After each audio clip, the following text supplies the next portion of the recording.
All right. What's going on, everybody around the world from London to the Bay? Big Matt is in the house.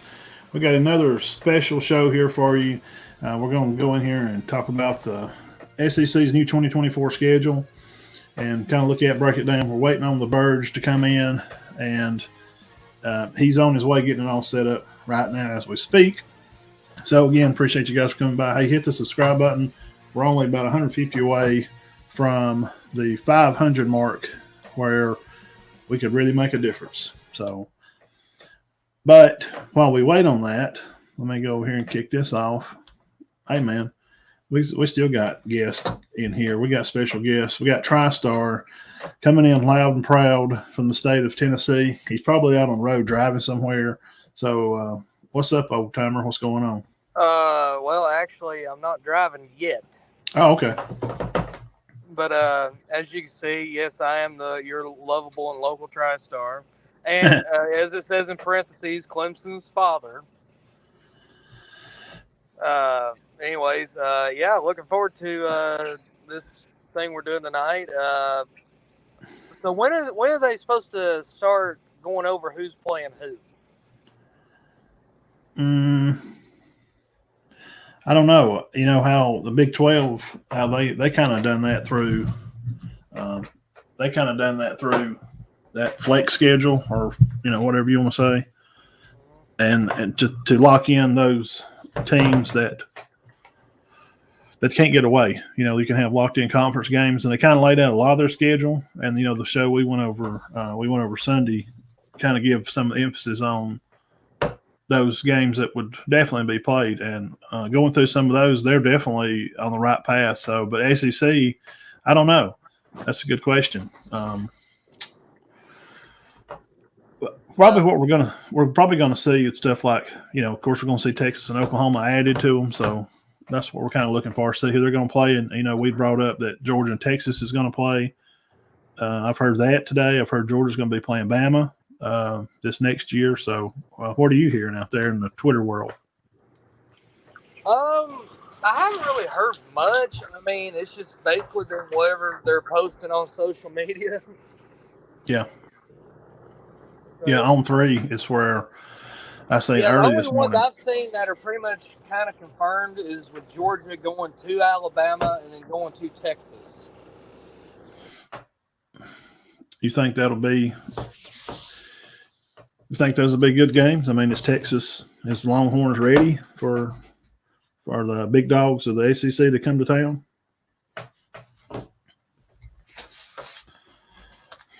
There he is. Your speaker's off. There we go. There you go. Anyway, so how I'm looking at it is like this. I mean, they wanted to come, so guess what? Now you're about to get thrown straight to the wolves. Yeah, there's no better way to find out how good you really are just by going up there and getting after it and playing the game and seeing who wins. Exactly. And, like, for example, I want to see them, of course, as a little bit of a bias thing, I want to see Texas come to Neyland Stadium. I want that game so bad. That would be very interesting. And the man of the hour, FYN Sports, famous. There's not another more famous guy in Northwest Georgia Scoreboard Show. The one and only, the Birge, the Benton. What's up, Northwest guys? Georgia Scoreboard Show and FYN Sports. What's up? What part of Northwest Georgia?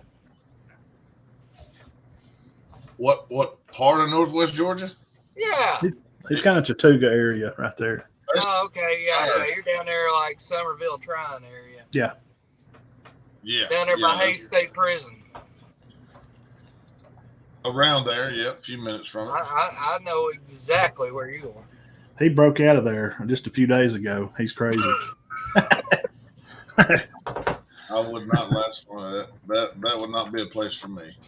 I'll tell you what, I'll tell you what, if you're in Chattanooga, which is where I'm from, and you'll go down to Rome, that's actually a pretty good nice drive right there, especially in the fall. Go down 27, going through Chickamauga, and then going down through Lafayette and all that. Turn left there in Somerville, go up and down the mountain. That's actually a pretty nice drive. TriStar Benton, He's Twitter famous. He is one of the controversial stick stirs, we could say, on the Twitterverse. He loves to. I mean, you could look at his parentheses if you could see it. It's Clemson's father. Yeah, so that's kind of what we do. And I go in a lot of spaces, and he kind of brought me into some of those, and we just shoot the breeze, and we have a good time doing it. Oh yeah. Some of them get kind of heated, but I generally try to control them. You do a good job with it, honestly. I mean, no, not just saying it, because it can. Because fans are fans, when people just kind of. Oh yeah, and there's been several times where people try to make it personal in there, where they, throw personal attacks or threaten each other, whatever. No, I say, hey, if you want to go in there and say your team sucks or something like that, or they're not good, that's fine. But don't be threatening each other like, oh, I'm going to do this to you or whatever. Like if you say Georgia sucks, I mean that don't fit. I mean, we may not like them right now they don't. Right now they're not football right now. Yeah, Denton's he's the voice of the Bulldogs for Northwest Georgia. Now I'll tell you this, he can back this up. I would argue there's just as many Tennessee fans down there as there are Georgia fans. Really? There's a lot of Tennessee. There's a lot of Alabama. There's a lot of Georgia. Yep. What's the historically it's been more Tennessee and Georgia, especially like Chattanooga, for example. Chattanooga I used to never see any Alabama fans around there before 2010. Yeah, what about Auburn fans in Tennessee? There's a few in Chattanooga because like I said, you're not too far from the Alabama border, especially when you get towards like South Pittsburgh and Jasper and that area.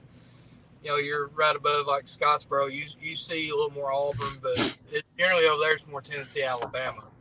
I got something here. Like my guy Law Tide, he lives over there in Marion County, so he's a big Alabama dude. Excuse me. I got something that I just read that I come across here. Maybe y'all can see that. Maybe you can't. It is I was looking up, toughness of schedules earlier, and supposedly Ole Miss has the toughest schedule coming ahead this year. They start out with Mercer at home, and then they go to Tulane, and they got Georgia Tech, and then they're at Alabama September the 23rd. Man, they're playing Tulane and Georgia Tech. Man, and Mercer. My stance on that whole Tulane Tech thing, that warms my heart right there. Well, they're going to be off. Then they come back. They got a stretch there. They got Bama, LSU at home, Arkansas at home off. Then they go to Auburn. Then they got Vandy. Then they come home and play A&M. And then they're at Georgia. And then ULM, Mississippi State. Wow. They just dropped the Alabama opponents for next year. Yeah, what's going on with that? Tell us. Benton's got it on his TV there or whatever. At home, Alabama will have Auburn, Missouri, South Carolina, and the Dogs will go to Alabama. On the road, Alabama will have LSU, Oklahoma, Tennessee, and Vanderbilt. That's their 8-game schedule. That makes sense because I kept hearing Alabama, Texas again. I'm like, I don't see that because they're doing a home and home right now. Yeah. And they haven't played Oklahoma since 2013. And maybe somebody can go on Wikipedia right now and they can look up if they've ever played at Bryant-Denny. Or at Legion Field. Who? Which team did you say? TriStar? Oklahoma. Oh, have they ever played at Bryant-Denny? I don't know. I think, or even the old Legion Field. That's a good question. I'm looking here, and they have the next one listed here, Arkansas's opponents. Okay, so they're going in alphabetical order. Yeah. Well, that's what you do. At home against LSU, Ole Miss, Tennessee, and Texas. Oh, so Tennessee goes to Arkansas. Okay. And they got to have that Texas game. They have to. And then, let's see here. I saved that's going to be an environment right there. When they got to go up to Fayetteville, that's going to be an environment up there. I think they hate Texas more than anybody. And then Arkansas is on the road at Auburn, Mississippi State, Missouri, and a neutral site game against Texas A&M. Oh, so they're still playing that in Jerry World. Yep. That'd be good. Be a good game. That needs to be a home and home. Auburn. Sorry, I don't mean to take over. I'm just seeing them pop No, up. yeah, go ahead. That's what we're on here for, man. You tell us what you. You're the one breaking the news, man. Yeah, Auburn is the home games this year will be Arkansas, Oklahoma, A&M, and Vanderbilt for 2024. That is. Uh-huh. Okay. Auburn is on the road at Alabama, Georgia, Kentucky, and Missouri. Ouch. That's a. Wait, did it say on? Yeah. Oh, yeah. That's right. They play both Alabama, Georgia. Yeah. 1 year. Okay. Jeff says Texas versus Arkansas, old SWAC. Yeah, it is. I love that game. Southwest Conference. Yep. The Big Eight, I guess, way back in the day, like back in the 70s before they. Yeah, well, we'll see how it started. How the Big 12 formed was basically it was a merger of the Big Eight and the Southwest Conference. Yeah. There was really only one holdout that didn't go, and that was Arkansas. They were supposed to go over here. Yeah. But because they were mad, I think, over the dissolvement of the Southwest Conference, they decided to stay in the SEC. So I guess Georgia's is next, right, Benton? They went back and they're talking about Alabama at this point. Okay. I think would Florida be next? Because it sounds like they're going in alphabetical order. So they did Alabama, Arkansas, Auburn. So Florida. Yeah, next would be Florida, I think. Is it Florida than Georgia? What was Bama's home and away again? If you could you remember what it was? LSU. Then Ole Miss, Mississippi State, then Missouri. I should have got my pen and wrote that down. And no, I'm not drinking a 40-ounce cooler. Really fast. That's why. I'm not drinking a 40-ounce cooler. They're trying to knock all this out.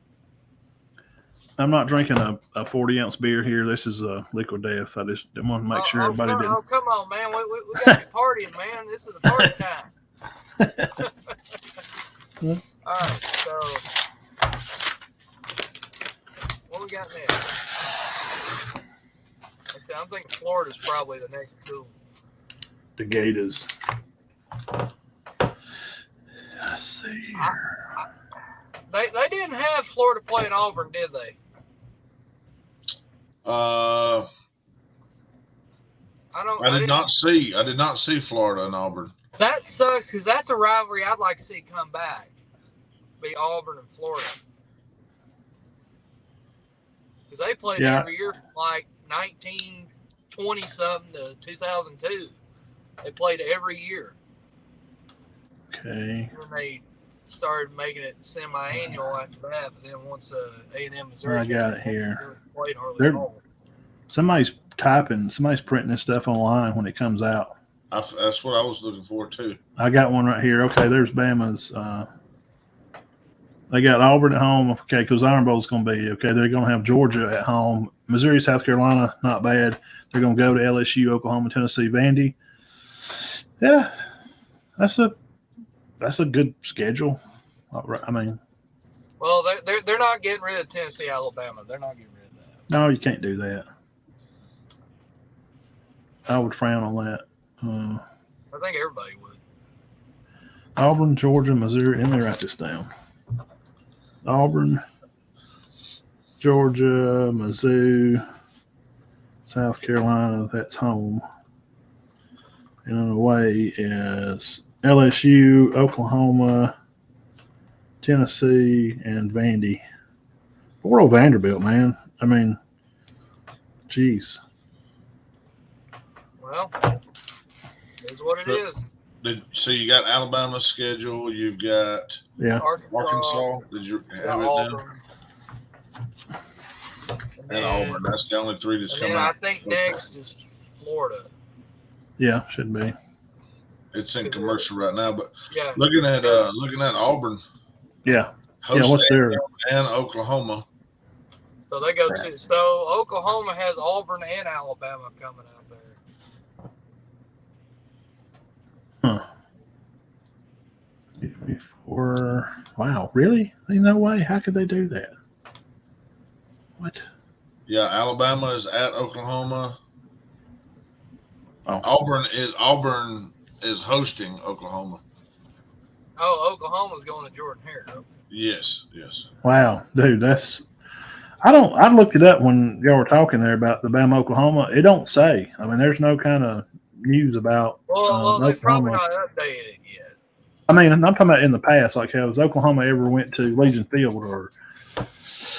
Well, what you do is you go on Winsipedia and you just look at their all-time record with each other, and you can pull up like all-time matchups or whatever, and it'll show every game that's ever been played between them.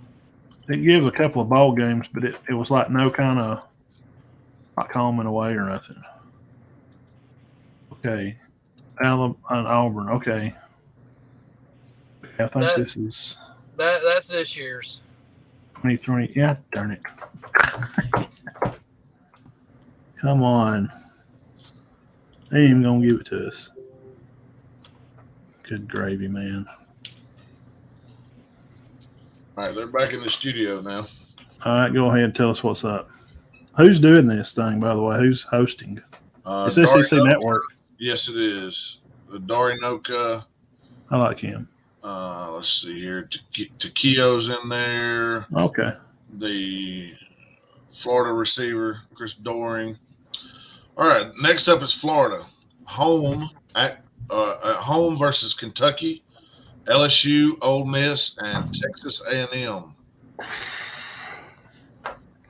Neutral site game against Georgia, and on the road, Mississippi State, Tennessee, and Texas.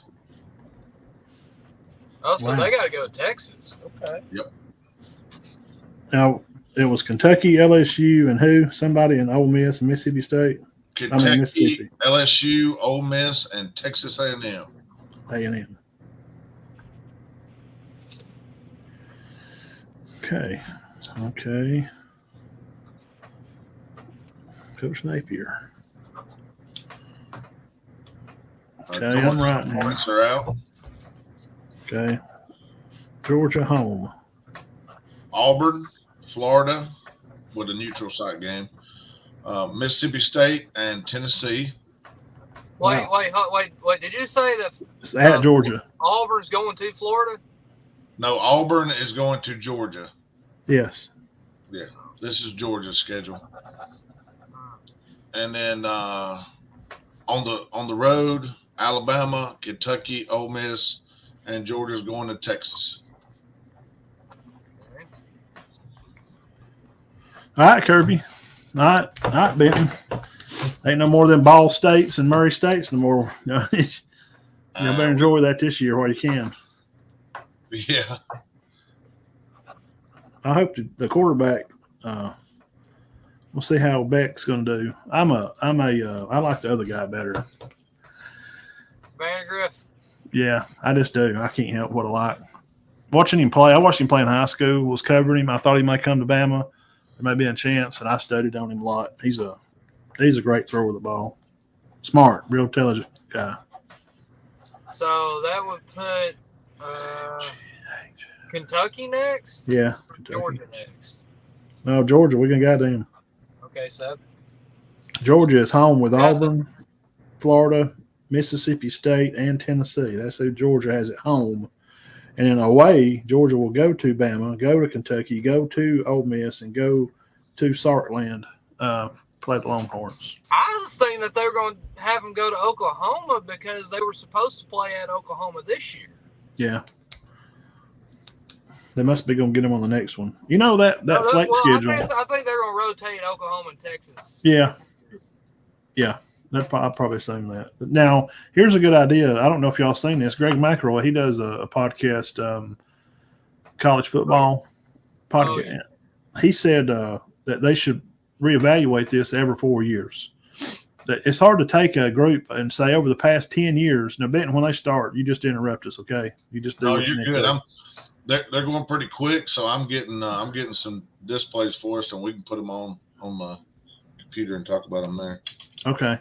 So Greg decided that the reason Saban was PO'd about the whole 3 locked-in games is because they did it over that 10-year period, blah, blah, blah. Greg suggests that they do it every 4 years because, you lose classes every 4 years. Well, mostly, not always, because you have guys that leave early. That's not a bad idea. I could see them doing that. I would just look at who you played the three most, who you consider your biggest rivals. Well, the whole thing with this 8-game conference, we talked about it Sunday. You're supposed to have an 8-game conference, and then you had 2 other Power 5 teams. So the 8-game conference is better than the 9. I like it because it put Auburn playing Penn State, or Tennessee playing Oregon, or I like those games. I'm okay with the conference games, but it makes no sense if you've got 16 teams in the conference. It makes no sense for us not to be playing 9 when everybody else is. Every other conference is doing it, and if you make it a 1-7 thing, then you're going to lose a bunch of yearly rivals. Like Tennessee, Alabama will not be yearly, and I don't want that, and I'm sure Alabama fans don't want that. They're going to do it. I just like I like being a player conference games. Bama and Tennessee's going to play. Auburn and Alabama's going to play. Before we do a 9, let's do a 9-1 where we have one. Like every team should play somebody from another conference. Bama should play, I don't know, Arizona State, or Tennessee should play, what I'm saying? Well, somebody up north play Minnesota. The conference powers that be have no control over that. It's up to whoever Tennessee or Alabama or Georgia want to schedule. Yeah. If they want to play at Arizona State, they can schedule that. But if you notice, a lot of these big non-con games are scheduled 5-10 years in advance. Like I'm going to say with Tennessee, our next home series we've got, I think our next one is Nebraska, and then I think we got one with Washington like at 28 and 29. So who do we got so far? I got a few updates for us. Bama, Florida, Georgia. We got Georgia, and then next should be Kentucky. I don't see Kentucky's yet, but I have Alabama, Arkansas, Auburn. I have Florida. Got Georgia. I have LSU as well. Okay. What's LSU got? What's their LSU home against Alabama. Sorry, it's loading. Home against Alabama, Vanderbilt, Ole Miss, and Oklahoma. Oklahoma.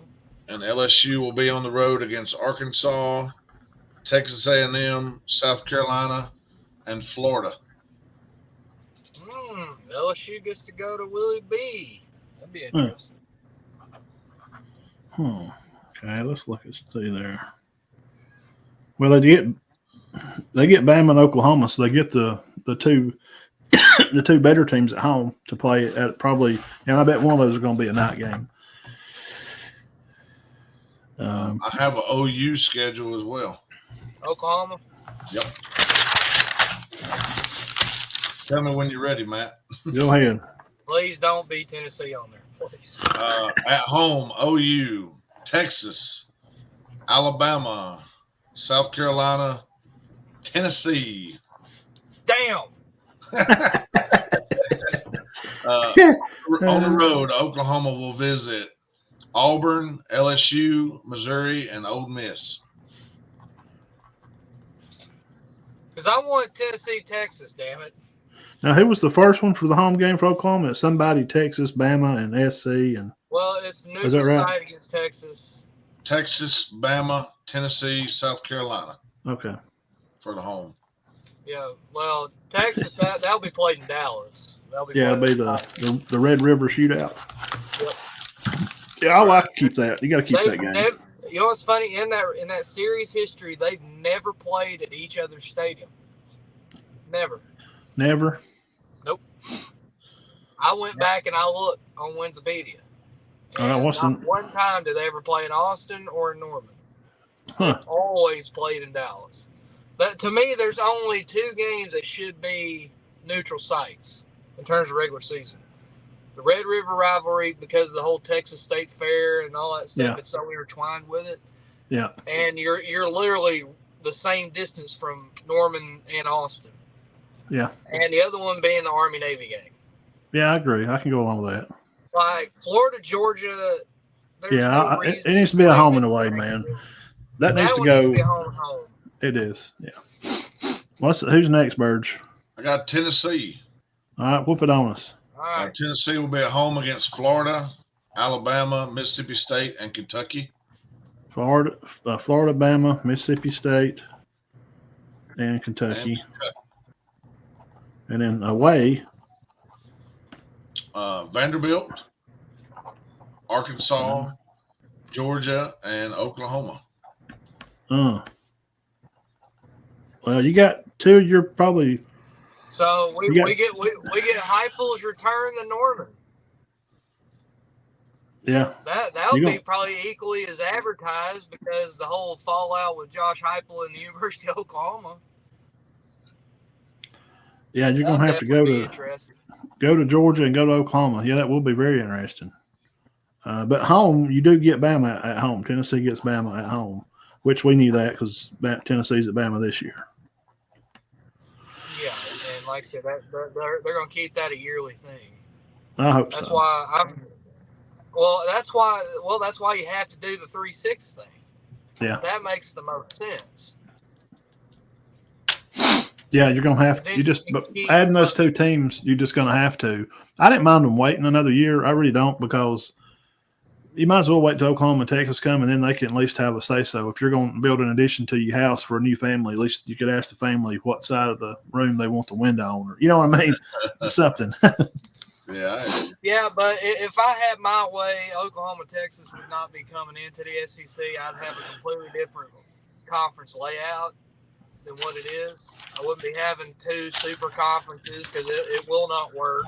Mark my words, in 15, 20 years, you're going to hear about these two super conferences splitting up because of travel and all that stuff, because that's what I feel like they're losing sight of. That these are still college students. Like, they got classes through the week. And then you're going to have a kid at USC have to go 3,000 miles all the way to Rutgers and play a football game. Yeah, 4 hours. It's a 4-hour flight. Me and Dean looked it up from LA there to Columbus, Ohio. It was 4 hours. To Newark and then take a bus or something from Newark to. They rent a bus out and take that from Newark to Columbus. No, I'm talking about Rutgers. Okay. I had never been up wherever that far. They are over there in that northern part of New Jersey. Yeah. I haven't been up there in 30 years. That's what I'm saying. It's just that whole travel thing, and I don't see it working. Because you're going to have enough players. Like, apparently, from what I've heard from USC people, is that the fans and the players hate it. They did not want to make this move because it makes no sense. It's about money. I mean, we all know what it's about. That's all it is. It's just about money. Well, and I ain't going to get started because I'll get wound up. But we know why they're – well, I did the other night, man. I got a 10-minute rant. But we know why they're leaving. Politics, the governor of California, they shut down the whole football season. If kids are not playing on TV where mama can watch them play, and they got a $20 million deal, and the Big Ten offers them, $60 million, and mama can watch you play on TV on Saturday, well, that's where they're going, because then you can advertise your school for kids. You can't when you're not playing football, so you're not going to grow your program. And they want to play politics, and they want to wear the mask and do whatever they want to do. So, but anyway. Well, it's their fault, is what I'm saying. It's their state. Well, if I had my way, you'd probably, if we're adding all these teams into the SEC, you'd probably see Tulane and Georgia Tech coming back. You might as well bring the OGs back. Might as well. Hey, Tulane beat USC. Georgia Tech historically has been a good football team. I mean, they've been down the last 5-6 years. Didn't Tulane beat Notre Dame? Didn't they? Notre Dame? Didn't they beat Notre Dame last year? They beat I think so. No, that was Marshall. I think they beat Miami. I'm all right with that. Somebody pulled their record up from last year, but they almost made a bowl game. I think they can make a bowl game this year. But they would definitely be able to recruit. But Georgia fans don't want Tech in there because, oh, we got Atlanta. No, you don't. I used to live down there. Atlanta's got like 6 different fan bases. Come on, man. Be nice now. Come on, TriStar. You know you love them. They love you, though. You know? I mean, that. Who loves me? All the people from that area, man. I mean, you're the guy. Okay. I got their screen present arms. Hut. This is last year. So, well, I mean, this is this coming year. Let me go to last year. We'll see who they win and beat and win.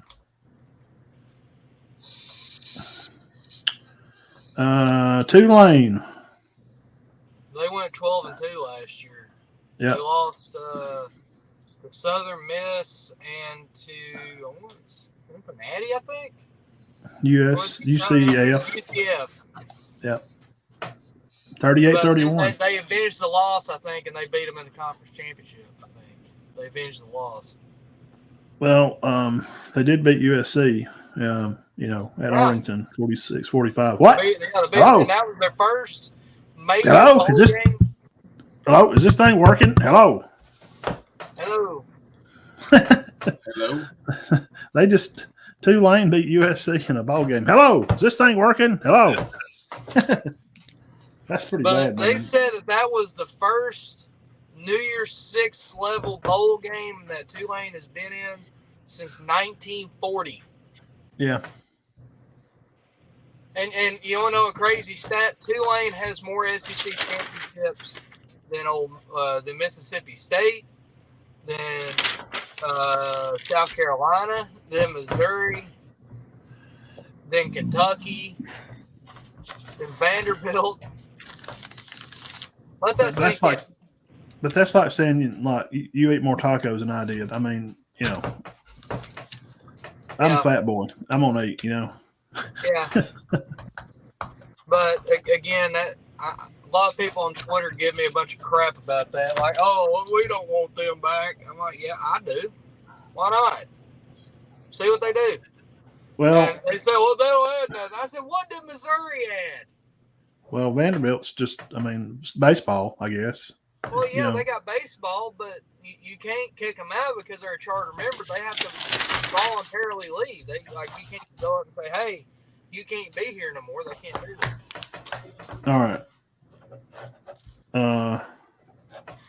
Let's wait a minute here. LSU. Okay. Starting back from the top again. Everybody's opinion. We got a few on here watching. Alabama, and of course they're going to be at home with Auburn. Then they will host Georgia, host the Missouri Tigers, and host. There you go, South Carolina.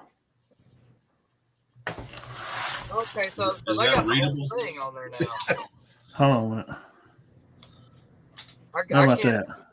I can't see it. Hold on. I don't know if I can read that neither. Okay, so Texas got so Black's home. So they got Mississippi State, Florida, Georgia, Kentucky, Dallas. They host. They go to Texas A&M, Arkansas, and Vanderbilt. Okay, that's good. Okay, I mean overall it's not bad. I mean I wanted Texas, but we'll get them in 25. So. I like the fact that Texas has Oklahoma and A&M and Arkansas, and they got them all on the road. Wait a minute. Well, now the Oklahoma game, that's in Dallas. That's neutral site. Yeah, yeah. So really, they got 2 true road games right there. And let me tell you something. Them Hogs, man, when they play Texas, they get lit up. That is a very underrated, heated rivalry, but it's more heated one way. Bro, we can't forget now. Look, Texas is going to A&M and Arkansas. Bro, imagine that. Wow. Yeah. Man, Are you kidding? Now, fan us fans, as far as watching the game, I can't be much better than that. And then Alabama shows up to Oklahoma. That'll be substantial.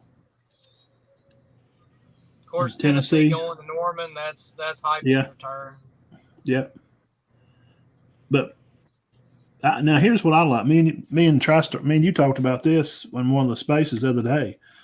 Florida is going to be at Tennessee. Now, that's an old game that if you're not, I guess, old as me, like 40-something, you probably don't remember that. I mean, that rival is crazy. In the 90s, Tennessee and Florida used to just – because you got to remember, Florida won at 96, and then Tennessee, wins at 98. So those teams were going at it, man. Tennessee and Florida. Yeah, imagine right now. Imagine if Alabama and Georgia had to play every year. That would be, I guess, like an equivalent. Yeah. Like the two top dogs in the conference having to play each other every single year. But the thing is, like, Tennessee and Florida historically were not rivals. They didn't play much until they did a home and home 90 and 91. But then, 92, we got put in the same division. And, what really made the rivalry go up was the fact that Steve Spurrier is from East Tennessee and he wanted to go to Tennessee. So he took that game extremely personal. Let's see. Hang on, Birge. Hang on. Georgia's at home with – okay, Georgia's got Tennessee at home and Auburn. But Georgia's going to – Jeff Anderson, what was he saying? H2-2, A3-1 is like – is that what he thinks the record is going to be? Yeah, home and away. Yeah. Okay, so he's got Tennessee losing 2 away games. Who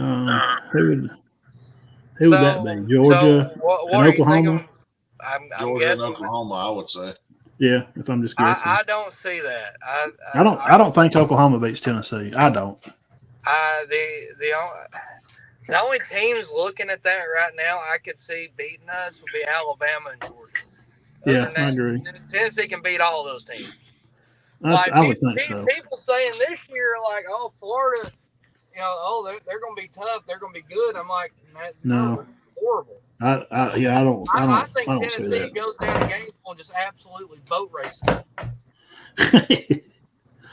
I'm serious. I think what's that spread right now in that Tennessee-Florida game? Was it 7.5? Yeah. I would take whatever money you have in life savings, get more of your friends to come do the same thing, and bet Tennessee to cover that.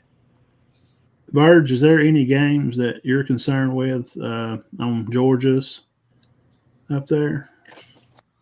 Well, obviously, when you go to Bryant-Denny, I mean, you want to be concerned with that. You got Tennessee coming to town. You feel better about that being in Athens. Yeah. All right. Well, Ole Miss, Auburn. Well, anyways, there, Matt. Appreciate you having me on. I have to go up to pick up, so okay. It's going to be really loud, but I appreciate you having me on. I'd love to. Oh yeah, man. Yeah, glad you could stop by and. This right here goes to the Tater Man. Safe travels, there, driver. Okay, you still there, Birge? I'm here. All right, and then there was 2. Yeah. I don't know who Tater Man is, but you're number 1 to TriStar, whoever you are. Yeah, I'm looking at Georgia. I'm studying on this. I have 14 that we'll be able to see a little better. I can blow it up. You can click in the corner on StreamYard and make a whole full screen. Yeah. Okay, that's what I just done. Now I'm not straining my old man eyes. They're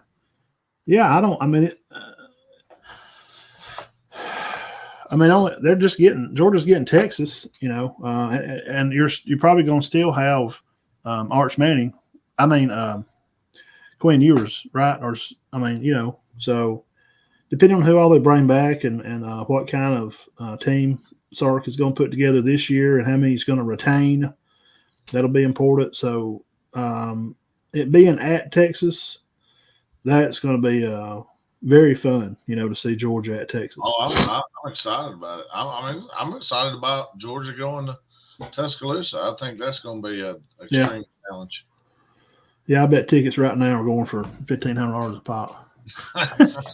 Walk in the gate. I've been wanting to get us a van.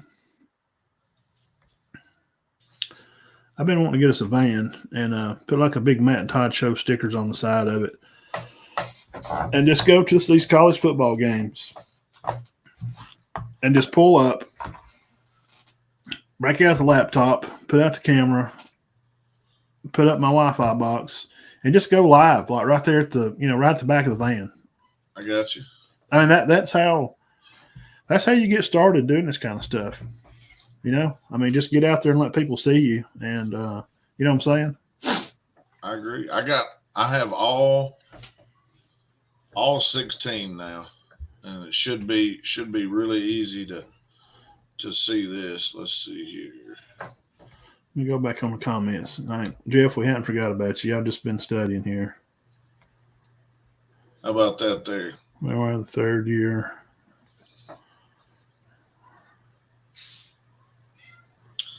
If you can get that defense going, the defense is going to have to be tremendously better. Okay, I see what they're doing now. It took me a second to catch on that. I'm a little slow of what that was implying with the. Yeah. Oh, that's ACC podcast guy, Shane. Yeah. What's going on, everybody? What are you doing, you big homer? Tennessee, my cousin over there. Yeah, I ripped him off of his side, but looking at A&M, like I was saying earlier, I like the fact that they're having to face Arkansas and Texas. And then Arkansas and Texas. Yeah, those are just good. Hey, look, if you like football and you're at least my age, I remember these old teams playing. I mean, I know Jeff does. Jeff's about he's about 92, 91. Honestly, if you look at the schedule overall, I mean, South Carolina's kind of been coming back. You don't know exactly what you're going to get from Auburn, but the away schedule is pretty favorable. I mean, I don't know. Flipping to the next one. Got the Crimson Tide on there. Okay. Let me turn this.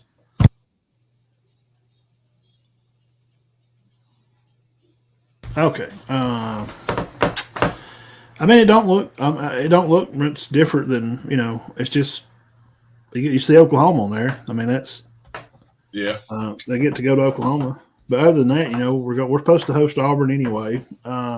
It's time to start playing Missouri again.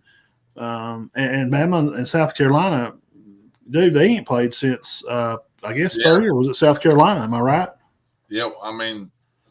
Probably so. When's the last time Georgia's went to Tuscaloosa? Man, it's been a long 2011, 12. I'm just guessing. Yeah. I mean, it's after they won. After they won that when they beat Texas.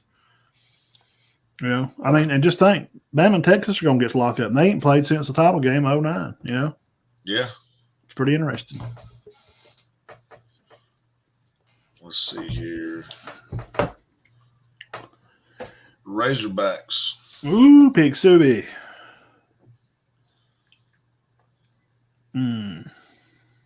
Interesting. That's tough. I mean, that's a tough schedule. And they're going to be without Jefferson. I don't know who their quarterback's going to be. SEC's not just dribbling and quarterbacks. You notice that? Yeah, it's been I think we may look at it as being a little better than we thought come the end of the season. Yeah. But right now, I agree. There's just not – it's not the conference of quarterbacks, like it was, I guess. Well, with having Beck at Georgia and Vandegrift and Bama's supposed to sign that kid, what's his name, and Georgia got the other guy, I mean, so there's some coming. Okay, Auburn here. I like Auburn going to Missouri. It's kind of new. Yeah, I can feel that. They're going to host Arkansas, come in town. It's good. And Vanderbilt hadn't been to Auburn in a while. So they're playing them this year. Auburn is. They're going to Vanderbilt. And Oklahoma coming to Auburn. That's two very old, traditional football teams. I like Kentucky. Auburn are going to Kentucky. Can they win? Now this is 8 games. Yeah. So there's 4 other games in, right? Yeah. So who the heck are they going to be? And one of them has to be a Power 5 school or a large independent, which is basically Notre Dame. See, Bama's got Wisconsin. Who Georgia pick up on their little side note deal? Next year? Yes, I know. Who are they playing? Maybe it's Clemson. Is it the Clemson series yet? I don't remember. I looked at it this past weekend. Yeah, I like that for Auburn. That'd be a good coach Freeze. He can win a lot of those games.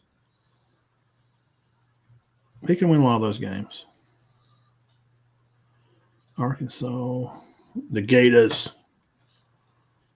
Yeah, Georgia will open up in Mercedes-Benz against Clemson next year. Then against who now? Clemson. Okay. Then the other 3 games are Tennessee Tech, UMass, and Georgia Tech. Okay. All right, Bill Napier here. Going to the Swamp. LSU at the Swamp. That's always a good game. Jimbo Fisher's going to ride down. Lane Kiffin at the Swamp. Kentucky, Coach Stoops is going to be at the Swamp. And then they will go to Georgia, Mississippi State Bulldogs, Tennessee, and Texas. Florida Gators at Texas. Wow.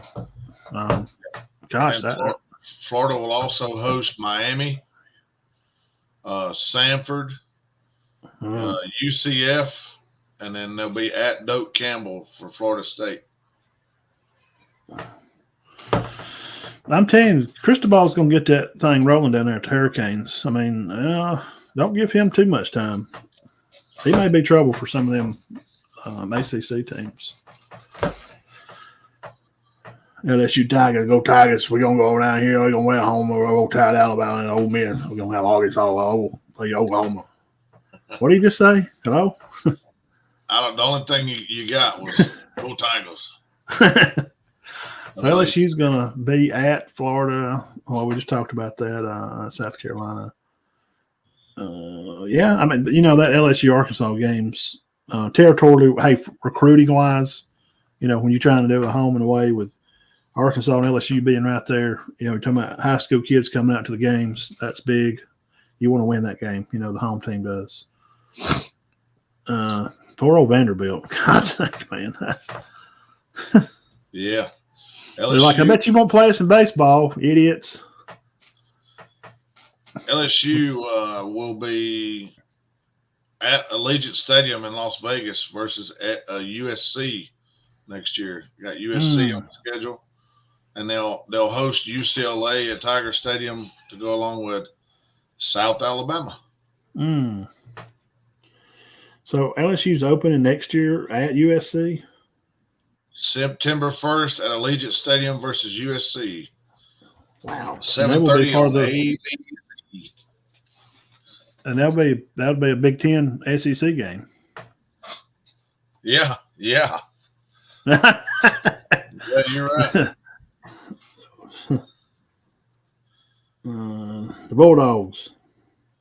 I'm curious how they're going to kind of fare weather since Coach Leach being, passed away. God rest the pirate.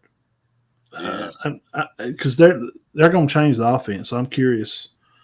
Okay, Mississippi State host Missouri, Arkansas, Florida A&M. Yeah, they got to go to Tennessee and Texas. That'd be tough, man.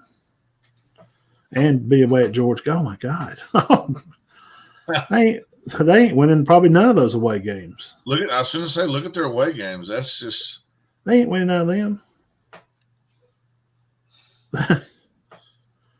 It's going to be tough. They may not win but 2 of them home games. And who they going to open up with? I hope they ain't playing nobody crazy like Notre Dame or.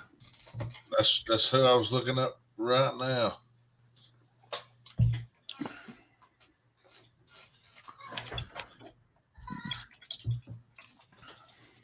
I hear babies playing in the background. Yeah, they're in the living room in there.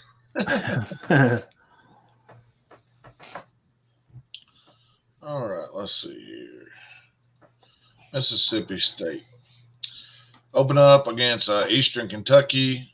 Oh, and then crap. they'll be at Arizona State. Yeah, okay. Then they'll have Utah State and UMass. So that's probably the weakest we've seen so far. And that's just because of those 4 away games there. Yeah, I fix say, well, I'll let them pass, man. You got to go to Tennessee, Texas, and Georgia. Yeah, good luck with that. Missouri. Missouri, home and away.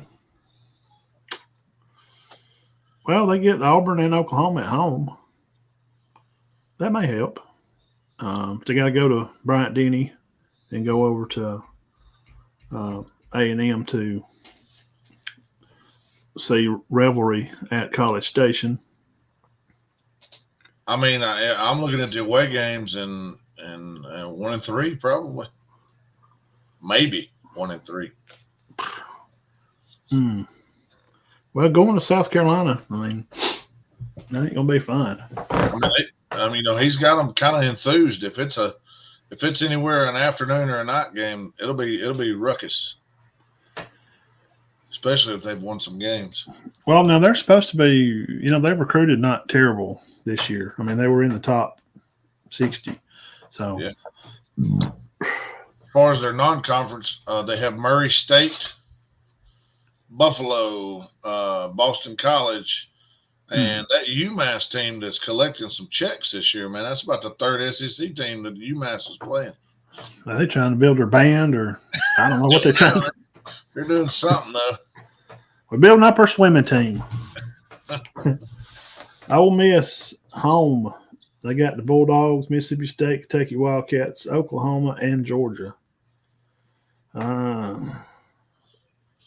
And then they go to Arkansas, LSU, South Carolina, Florida.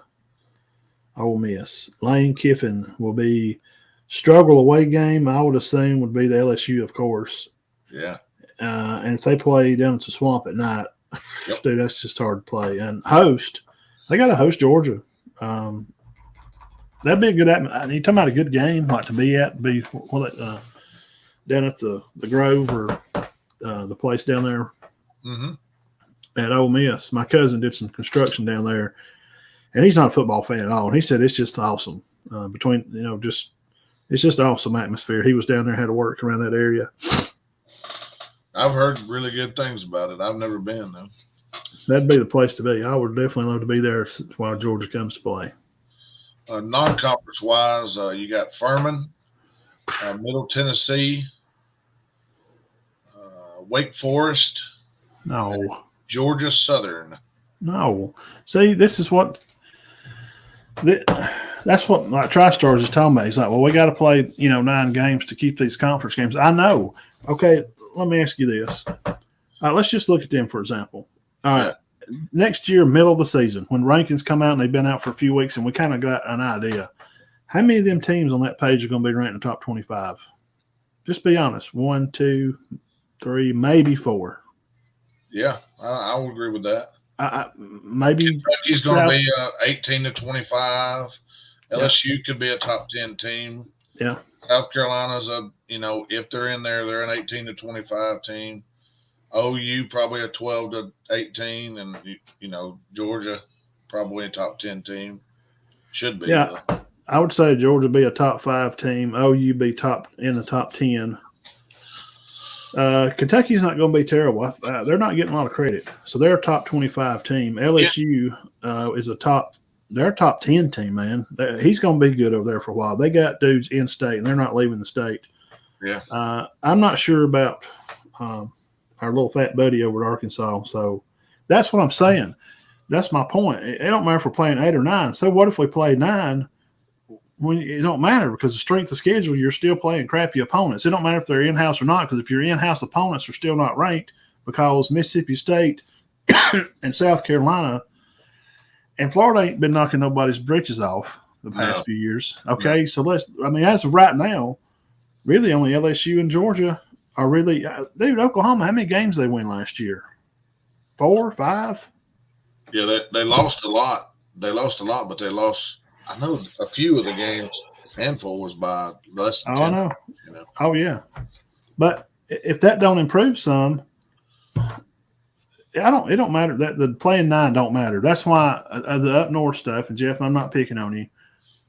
That's why their strength of schedule, when you look at it, it's not better. That's why what I'm saying is play the 8, because the whole point of playing 8 was you're supposed to play 2 other Power 5s, like a Penn State or a Nebraska or an Oregon or an out of conference Texas. That adds to your strength.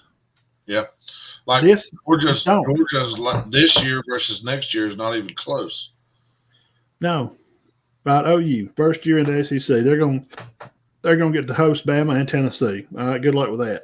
Then they got to go to Auburn and LSU. Auburn can be 2-8, and you go in there and play them at night. Yeah, dude, it don't matter. Yeah. Records don't matter. So how good of is this going to be now, player wise, versus probably the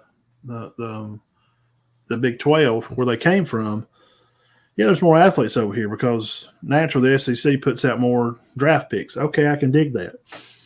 But if we're just all beating up on each other, then we're not going to be ranked. But if we can, the whole point of the idea was this, wasn't it, to put as many teams as we could in the top 12? Yeah. Well, if we just beat up on each other, then we can't get as many teams in the top 12. I don't mind playing the 9. I'm not against it at all, but I'm just saying if you're adding that team, okay, we added a conference game. Well, who are you playing? Missouri? They're not even ranked. So what does it matter if you play 9? What's the difference between Missouri and Tulane or Temple, which is on Oklahoma's non-conference schedule? None. By the committee, that's what I'm saying. We got to look at it like they do. By the committee, they ain't none. I mean, they're just looking at wins and losses. And honestly, those teams, like he just said, TriStar's talking about Tulane, they won 12 games last year. So their record's going to look better than Missouri because Missouri only won like 7. So they're not looking at the team or if it's a non-con or not. A lot of times they're just that computer that some of them look at, they just put it in the computer, and the computer gives you wins and losses and percentages of wins. All right, when Georgia plays this team, their opponent and the teams that they played that they're playing, you see what I'm saying? Yeah. The schedule of who's the next team on there? We'll see if they got like South Carolina. So they're going to play LSU. Well, who's LSU played? So if LSU's got to use South Carolina to build a gap to show that they're a strong football team, all right, and then we're going to go over here to South Carolina schedule. This is what I do. You do it. We look at their schedule because we're trying to predict. All we're doing is guessing. And so we're trying to predict who's going to win the next game. Well, we take the team that they're going to play, who they've played, and we go back and look at history, look at scores for how much they've allowed and how much they've given up. We try to find the common denominator. So what if you add 9 teams? Yeah. You're playing the number 29th ranked team, or if you're playing the 49th ranked team, they're still not ranked in the top 25, and it's not helping your schedule. South Carolina's non-conference this year is Old Dominion, Akron, Wofford. And Wofford? Wofford. And then they have Clemson at the end of the year. Well, that Clemson's their, Iron Bowl game, the battle of the Tigers and the Roosters. Supposedly South Carolina's supposed to be playing JSU, supposedly. Oh, really? It's going to be like in 2 years, I think. Okay. Now, that'll be a battle of the Gamecocks. Yeah, okay. You said it nice. I've heard it said other ways, and I didn't want to say it. Yeah. We try to run a clean kid-friendly show. I said Wofford. I thought that was like a law school where like the guy off of Oh, better call Saul. Thought that's where Saul got his law degree at, Walford. Tennessee home hosting the Gators, the Sabinettes, the Mississippi State Bulldogs, and the Wildcats of the Stoops. Then they got to go to Vandy, win, go to Arkansas, win, go to Georgia. I don't know. I'm going to go the home team on that one. And then they got to go to Oklahoma. Which TriStar, he was excited about, them going to Oklahoma. So, okay, let's look at this schedule. Tennessee, who are these ranked teams? Same thing a while ago. If Florida don't pick it up, Mississippi State don't pick it up, Kentucky's been a solid 9-win team. Bama's a solid 9-10 win team. Arkansas is probably going to win 8 games solidly. Georgia's going to be a solid 9-10 win team always. And Oklahoma, I mean, if they're going to get in this conference, bro, they're going to have to win 7 or 8 games. They're not helping. They're not helping the conference, Birge.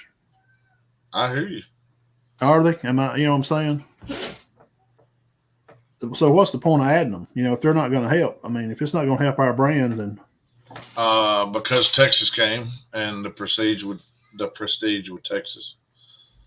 Don't want to get left out. Okay, Jeff, we're going to go back and put we're breaking one by one here, but yes, we'll go back and do the big one again with all of them. Tennessee's non-conference games real quick. Chattanooga, NC State. That's okay. Kent State. No. And UTEP. No. Why? Why you for a W? I know, and I've been the one up here hollering all the time about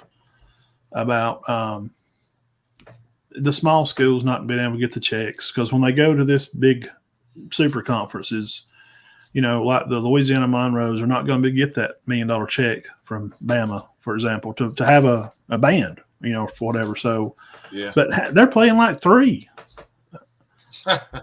Well, you can't play UTEP and Akron in the same. You can't. That's not right. So Tennessee should play, my opinion. Take them off. Play Memphis. Play Tennessee Tech. Middle Tennessee. Just play the small schools, and then that way you're right in the money. It's all revenue inside your own state. Yeah, that makes sense. You don't think Memphis wouldn't love to go up there to Neyland Stadium? Well, most of the kids that probably went to Memphis, some of them may not have been able to play at Tennessee, so they had to go to Memphis. It may be a dream come true. So, those Bama games, Bama playing those crap games, dude, stop it. Play UAB. I don't care about the Bear Bryant curse or whatever's going on with Bear Bryant and UAB. I don't care. Auburn, go play Jacksonville State. I mean, you just Georgia. seen what happened to UAB a couple of years ago. I mean, they need you. They need those games. Yeah, absolutely. Georgia, go play Georgia Tech. Go play Georgia Southern. Write them a check. Yeah. Texas. Newbie. How many wins you come out of those 8 right there? Well, they got Georgia, but say they've already played Bama home and away, so that's why they're not on there. So they probably put Vandy instead of Bama.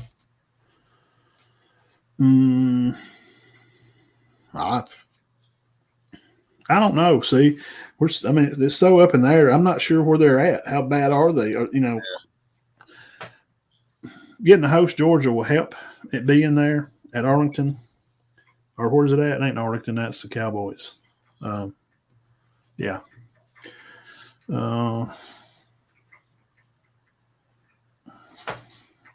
They should be able to win those away games. You would think they would.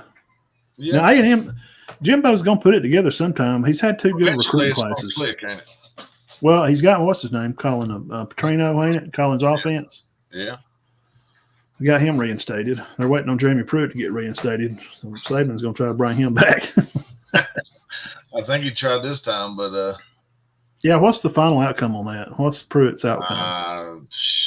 See, I just heard they went to court, and I never did really hear I don't think there was an outcome yet. Yeah. Texas is non-conference. Colorado State. Boo. Michigan at Ann Arbor. Whoa. Wait a minute. What? Yeah, Okay. All right. I can dig that's it. probably That's what I'm talking about. besides the USC from earlier. That's probably one the biggest non-conference game. That's stepping up. Then you got UTSA, the Roadrunners, and then Louisiana Monroe. Well, at least they grow the pair and put some hair on it and went stepped up play Michigan. Yeah, Okay. I can dig it. that's a big one. The Dogs. At Bryant Denny, at Stoops World, at Kiffin World, at Sart World. That's not a terribly easy road travel game there. No. And they get to host Florida, Auburn, Mississippi State, and Tennessee. I like the. Well, I mean, they had to add somebody, so they just picked Mississippi State. See, I want. Why don't they get LSU over here? When is Georgia and LSU? Why don't they play? You don't see them play a lot, do you? Is it because of is it the Bama thing? Is that what it is? I don't know. How many? I think it's probably either or. Well, they got 2 West teams on here. No, 3. Well, 4. Yeah. Well, it ain't gonna matter. I don't know why I see him said that. yeah, no more. Yeah. No. Yeah, what I want to say is that tiebreaker and what all the tiebreakers are, and us trying to figure that out at the end of the year next year. That's going to be interesting. Well, yeah, you're just going to be number 1 and 2 in the conference. You just go out there and swing it out. And if Bama and Georgia plays, late in the season, and then they have the Iron Bowl, then they're come away and they're the best 2, teams. But here's what's crazy. Think about this. Now, even more than it's mattered before, but what if the Swamp, the cocktail party, and the Iron Bowl could change the outcome? You see what I'm saying? Yeah. Well, what if Auburn and Florida's knocking on the door? Yeah, Bama and Georgia, East and West, it's just total region, total division. Right. So what if Bama and Georgia felt like fan favorites, but then Auburn and Florida pull the upset and they wind up? Yeah, because they have the better. It could be Georgia could play Tennessee. They may play 1 week and then play again because they're the best 2 teams in the conference. I'm okay with that. I ain't got nothing against that. No, I like the best 2 teams because there had been times a few years back where Alabama and LSU were the best 2 teams. Yep. But Georgia's not conference next year, by the way. In Atlanta versus Clemson, Tennessee Tech, UMass, the Minutemen. So they're raking the money in.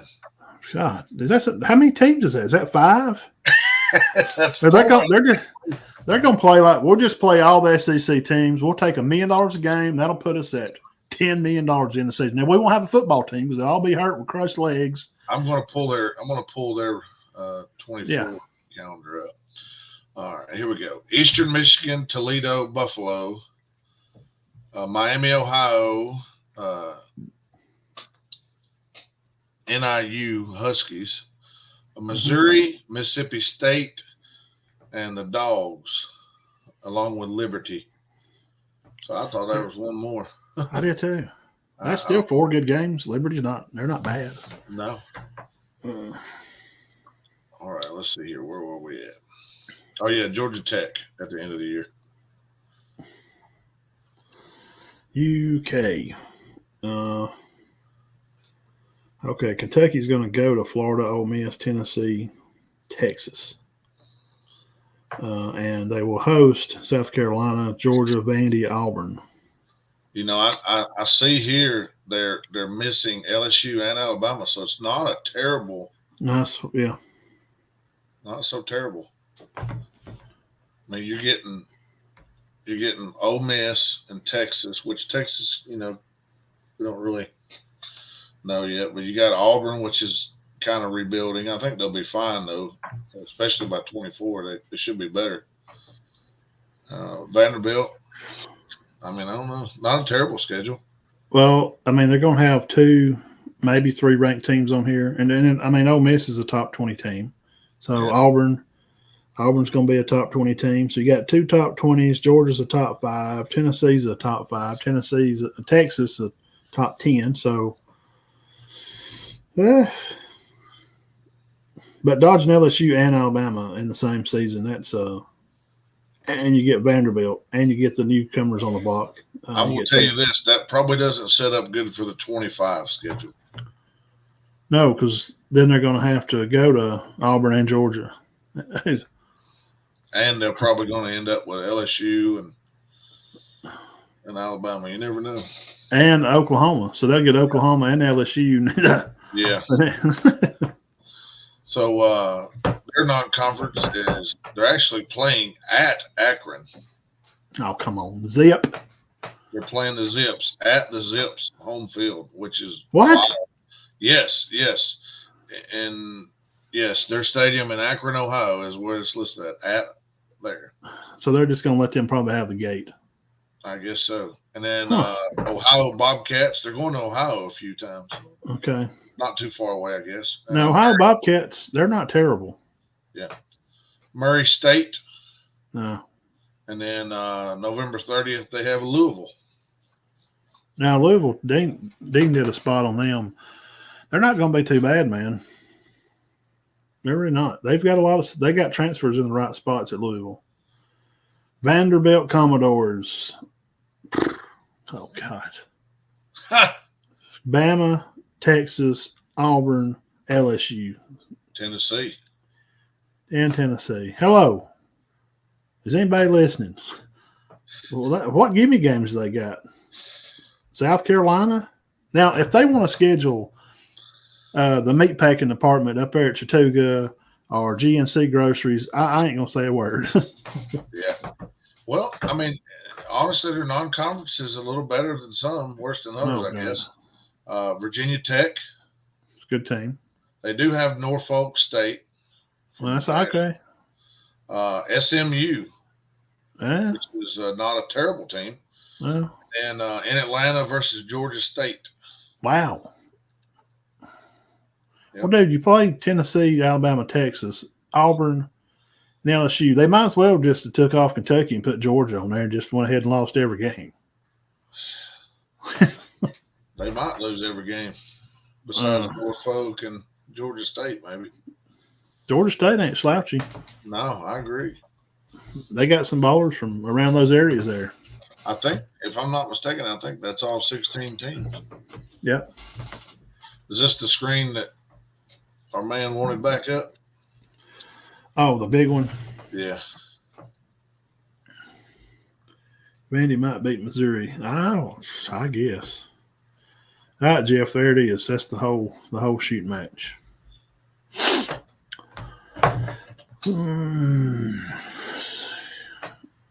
Man, that's a lot to. He says, beware of GSU Panthers. AU knows. Yeah, that's true.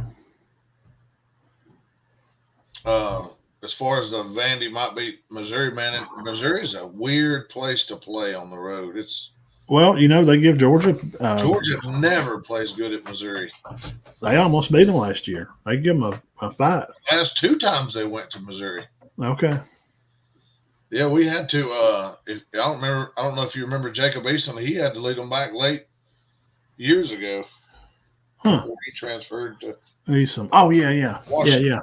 Yeah. I'm trying to look at all of them, just kind of give a rough glance to think who's just besides Vanderbilt. Vanderbilt's got the toughest schedule. I think. Besides them, who's just sucking eggs over here? I mean, Auburn is. I mean, they got to play Bama and Georgia, and they're both away. Yeah.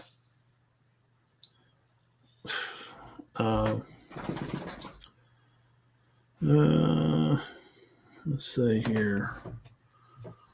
Let's see. Where's Texas? Okay, Texas. It's not terrible. Ain't bad. Not terrible.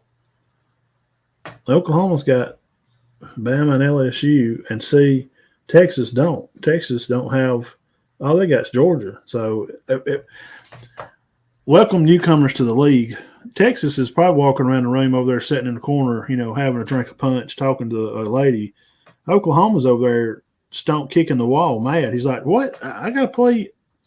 I got to go to LSU. I got to go to Auburn, and then you're gonna make me host Alabama and Tennessee? How did Texas? Is it because Sark and Saban was buddies? I got crapped on." Of the two coming in, Oklahoma definitely, you would agree, they got the run in the stick. Yeah, I would agree. Yeah. Gosh, man, you got to go to LSU, Auburn, and Ole Miss ain't no poke around. I mean, they're a solid 8-win program usually, and they're going to open.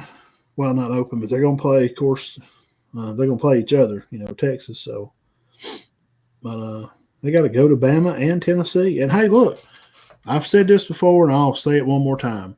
Any to where you see, let's go over here and look at South Carolina right there in the middle on the bottom. You see all them games that are black? Any of those teams can lose. They ain't hardly nowhere, and I don't know why they don't get talked about as much. If anybody watched college football, you watch South Carolina before they kick that game off and they hit that sandstorm music. That place is rocking. Yep. That's if you're there at night, look out because they get the momentum. They can be loud. Dude, they get slinging them towels and they start playing that music, that sandstorm, and they go to flickering them lights. People get drunk and get dizzy, start passing out on the field, lights flickering. I was looking at Florida's schedule. It's pretty tough as well. Let me look close here. Florida.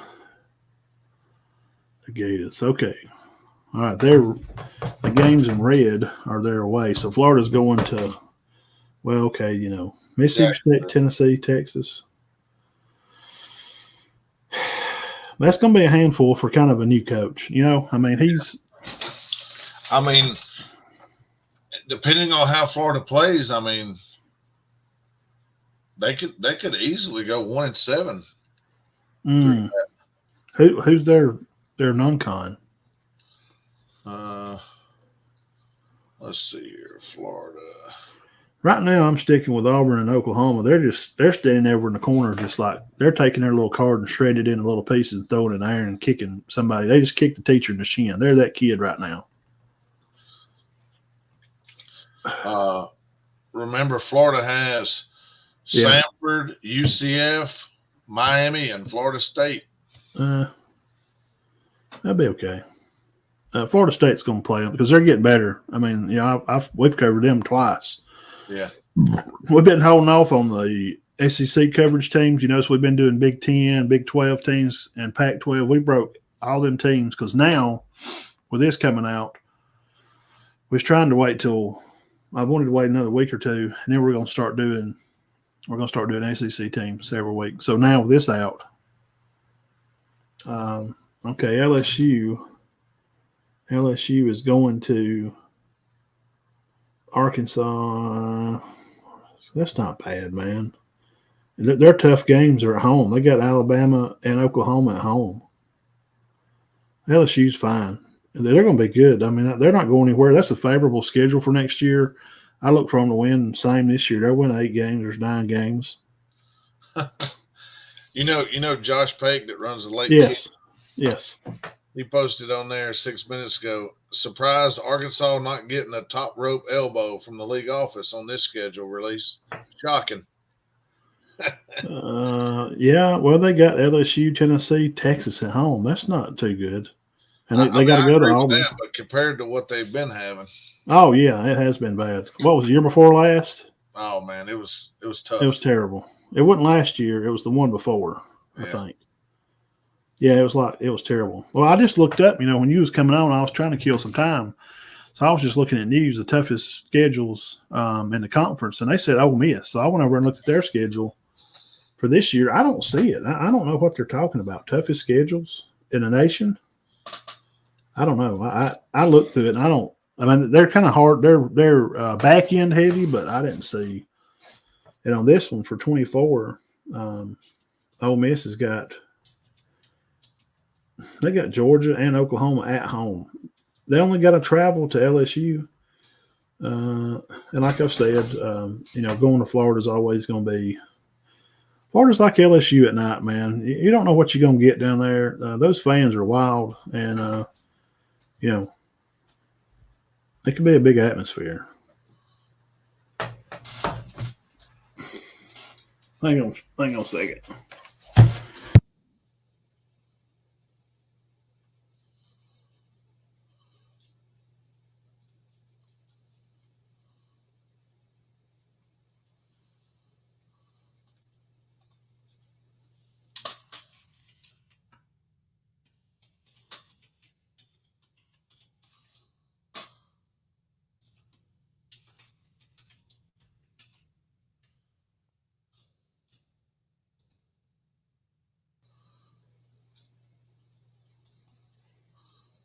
Okay.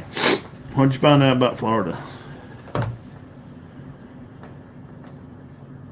Florida. I mean, Ole Florida, Miss. We was looking at Ole Miss. They said they had a tough schedule. I don't see them. I didn't see that I'm at looking all. right here at these numbers here from. Says 2023 college football strength of schedule win-loss method. So basically, the wins and losses are the teams that you're playing on your schedule. South Carolina is listed at number one strength of schedule with 103 wins and 53 losses. These are Phil Steele's numbers here. Just looking at their schedule. Georgia State, Arkansas, Georgia, Charlotte, South Carolina State, Kentucky, Texas A&M, Missouri, Vanderbilt, Florida, Tennessee, Clemson. No, that was last year. I was going to say, that doesn't make no sense. 2023. I'm looking at it now. North Carolina, Furman, Georgia, Mississippi, Tennessee, Florida, Missouri, A&M, Jacksonville State, Right. Vanderbilt, Kentucky, and Clemson. Whose is that now? The 2023 South Carolina schedule. Oh, okay. Yeah, right. Battle of the Gamecocks. Yeah. Yep. And it's at Williams-Brice, it says. Yeah. So I wish it's down here. They ain't gonna come down here and play. That don't sound terrible. Ole Miss starts with Mercer, and then they go to Tulane. Then they got Georgia Tech. September 23rd, Ole Miss has got Alabama. Then the 30th, they got LSU, Arkansas, Ole Miss, Vandy, easy game, Halloween weekend. They start November with A&M, Georgia, and then the Warhawks, Louisiana. Then they finish, of course, with Mississippi State Egg Bowl. What's terrible? Mercer? Yeah, I don't get it. Mercer, Tulane, Georgia Tech. Hey, they got Alabama, Ole Miss, and Arkansas and Auburn back to back to back. Maybe that's what it is. They got a 4-week run there from September 23rd till October 21st. They got a heck of a run, but then they got Georgia the 11th. So I guess. I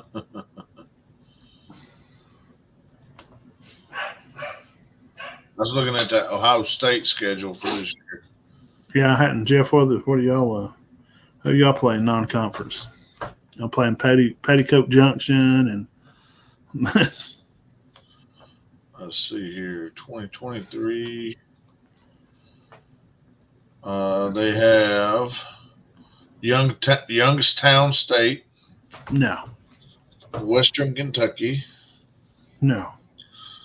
Maryland. No. And that's a division game. Indiana, is that a division game? Yes. Notre Dame. They have Notre Dame at Notre Dame. That's their out of division out of conference game. Yeah. Looking at the current ranking, Notre Dame is ranked 13th. Penn State is 8. Wisconsin at 25. I don't know where these rankings come from. Michigan is What? How can they have rankings? I don't know. It says at 2 Michigan Wolverines. I don't know.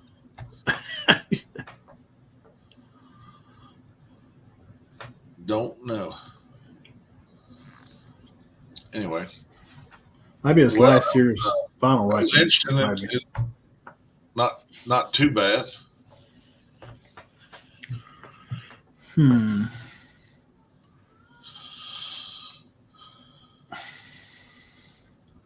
I'm interested in this. Oh,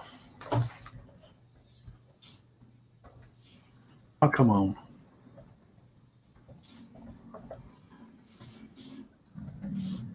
What is that? Like a motorcycle, no muffler riding by my house. What the heck?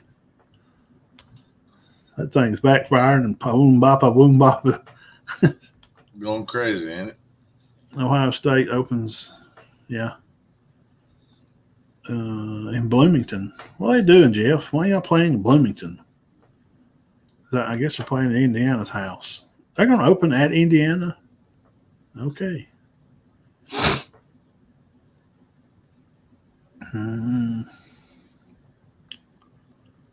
Western Kentucky. They're going to travel to Notre Dame the 23rd. Purdue, they're going to be terrible. Well, they ain't even got no games till October the 21st. That's about as bad as Georgia. Y'all ought to be playing each other for the title. Well, we done picked it. We picked Ohio State to win it, remember? We picked them to win it about a month ago. Well, look, dude, I mean, some exciting games to look forward to. Jeff, what are y'all doing? Y'all don't even start playing football. We're already killing ourselves up here, and y'all don't even start playing until October.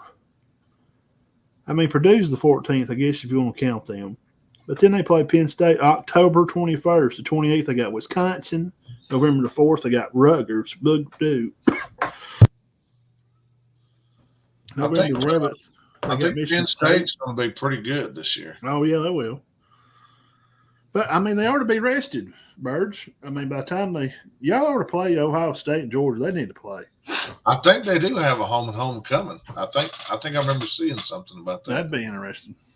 Let's see here.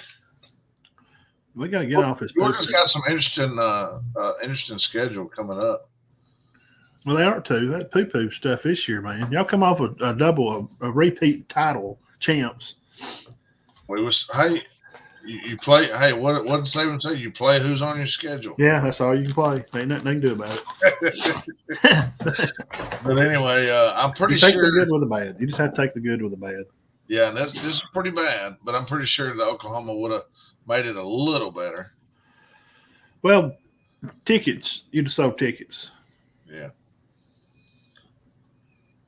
They should have just left it on there, man. Why? They say, well, Georgia played Oklahoma the year before they come in. So put it at Georgia. Hey, welcome to SEC, punch right in the nose. And then the first year they're actually in, let Georgia go out there. I mean, that solves it. I guess that'd mess up the rotation, though. I don't know. Yeah, in 25, Georgia is at the Rose Bowl against UCLA. Big Ten matchup. Yeah, UCLA. At the Rose Bowl in the Big Ten. That's just ridiculous. That make no sense. Of course, they got Georgia Tech and then 2 of the patty cake games. In 26, UCLA returns the favor at Sanford Stadium. And they also have Louisville and Western Kentucky. So they have 4 Division I opponents in the non-conference. Georgia Tech, Louisville, Western Kentucky, and UCLA in 26. And here's the thing, and I'm kidding, when I say that, because I know I've been a Bama fan. We've got cheese puff schedules in years past too. And when you schedule these games, people that don't watch it enough, that like us, that know, you can't help if those teams are just, we scheduled them 5 years ago. Yeah. We can't help they turned out to be doo-doo in 5 years. In 27 and 28, Georgia has a home and home with Florida State. That'd be great. No, I love that. That would be, man. Maybe we'll be big time by then, and we can go the game. We'll be making money doing this. Go ahead. Florida State may be They may be in the SEC by then, from what I've heard. I hear you. 2030 schedule. I know it's a long time, and they've already got it set out. I ain't worried about that. Jesus coming in. And Clemson and Ohio State on Georgia's schedule. In the same season? In the same year, yes, sir. Man, Kirby's gonna be gone by then. He'll be done retired. He'll be coaching Alabama. He'll be coaching Alabama when Saban leaves. You think Kirby's leaving his alma mater to go back to Alabama? Depends on how much money they got. Yeah. Well, Barry Bryant Jr. throws that check on your desk. Everybody says, I ain't going to Alabama. I've done talked to him. I'm here at Miami Dolphins, and I'm coaching private plane headed out of Miami. Lands in Tuscaloosa. Nick Saban gets off the plane. Well, that was not a great deal down in Miami anyway. So, yeah, looking back on it, he just happened to have no help. They just kind of lied to him, basically. So after looking through that, I'm sticking with Oklahoma. They're the kids sitting over in the corner sucking their thumb with a blanket on them right now. That's tough. Venables, Coach Venables, and who's he got running the defense now at Oklahoma? I just talked about it about 2 weeks ago. He's got some new guys. They're supposed to be better.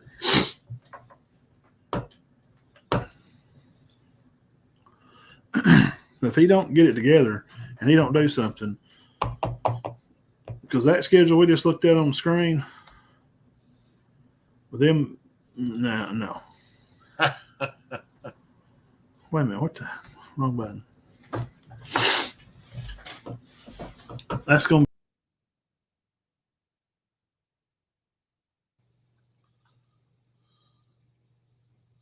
to be a tough one. Now look, we switched. You're on the left. It's on there. All right, so Oklahoma's got a tough schedule next year. Georgia's not going to have a bad one. Bama's is not terribly insane. It just kind of depends on Tennessee for Georgia and Alabama, don't it? Yeah, I think so. Because if we're both going to play them, we're going to find out this year if Milton's going to be the the gunslinger that we. Well, there's no doubt in my mind that Milton is a gunslinger. He's got a huge arm. Yeah. The doubt that I have is, can he make the throw when he needs to? Can he make it on time? Now, didn't we see him play in the bowl game? Yeah, he looked pretty good. I thought he looked great. Yeah, I was like, oh crap, we're in trouble.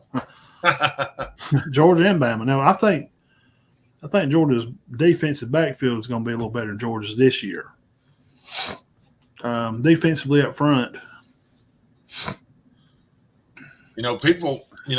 Obviously we lost a few to the NFL, but we lost way more the previous year. We're returning 75% of our defense. Well, the problem was last year you lost those D-backs, but you brought all that line back.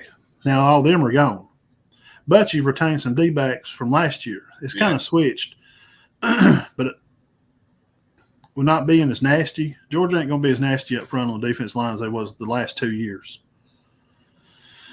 They're not going to be as dirty. I mean, they had some freaking dogs, pun intended. They had some freaking dog nasty, just getting there and bite your calf muscles off.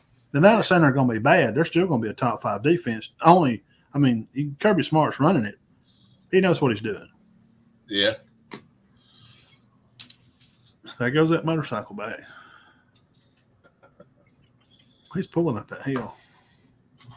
But I'm not real worried about those other LSU. I'm curious to see if Kelly can adapt to the pressure. Now maybe that's dumb to say because he's been coaching college football a long time. But when's the last time he's been a SEC West champ? Never.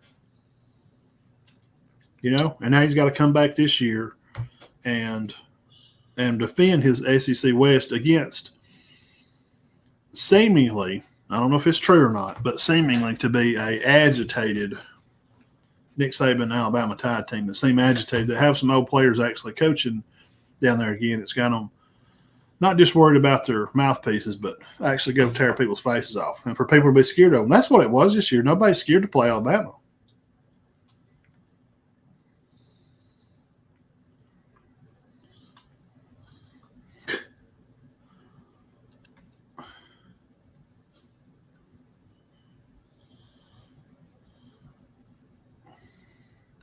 Yeah, we was watching the y'all had a show on. It was this morning. Yeah. Wasn't y'all on this morning? We were on last night. Was it last night? Okay. He might have re-aired it. I'm not sure. We just basically, it was an impromptu kind of show, man. It was a. I texted him and said, "Hey, you want to talk some football?" And we jumped on. I think those make fun shows. Like we planned this yesterday, really, but we'll just kind of come on here and go in there and break it down and look at all the different games, and everybody watching kind of give them a look at it with us, and then kind of our reaction to the schedules that we saw. Who's got the easier one? I don't know what they're talking about. Ole Miss having a tough schedule. I didn't see it. It don't jump out to me. I thought that Vandy and Florida schedule is much tougher than Ole Miss to me. Yep. Yeah. And Arkansas is not as bad as it has been. Let's see.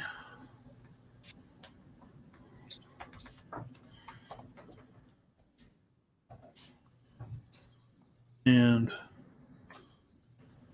oh, for God's sake.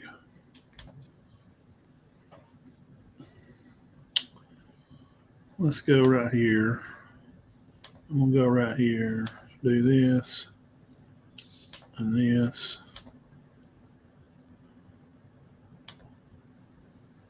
No, I don't want to do that. Which professional sports fan base is the worst and why? Says Jake Crane. Professional fan base?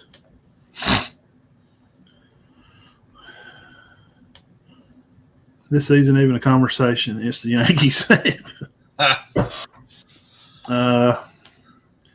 Everybody, a lot of people's going to say Alabama. I've seen Philly, White Sox, Alabama. Now, Chris only points out the 2013 Alabama. Well, that's nice of you, Chris. Getting a lot of Phillies on here, really?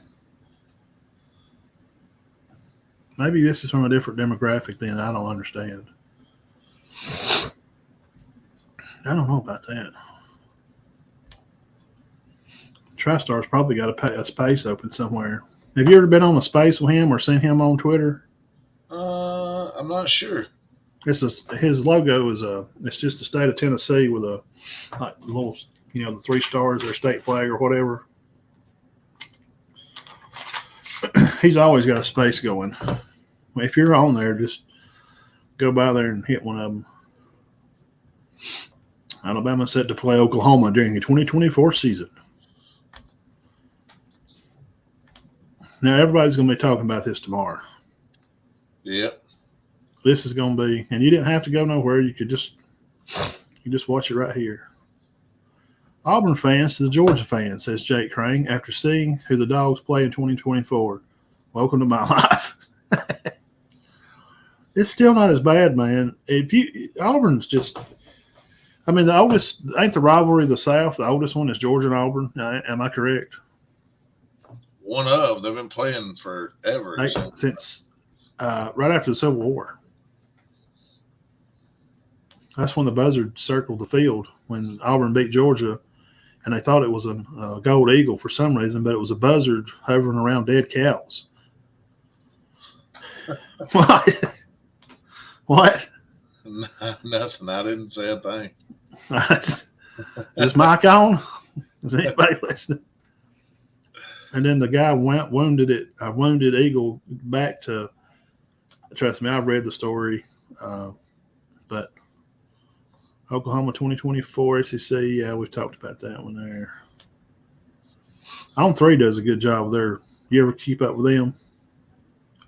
Yeah, I know who you're talking about. Yeah. On 3. Mm-hmm. That will be a good battle of quarterbacks there.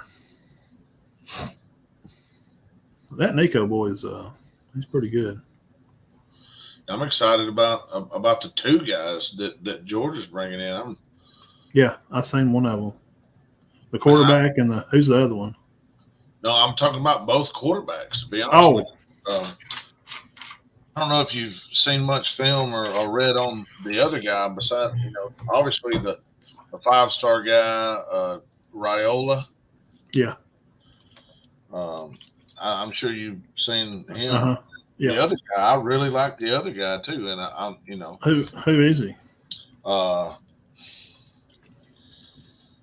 He's got a weird last name. I'm trying to think of his last name.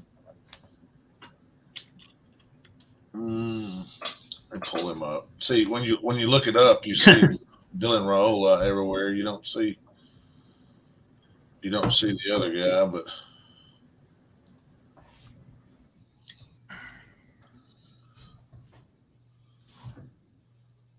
Ryan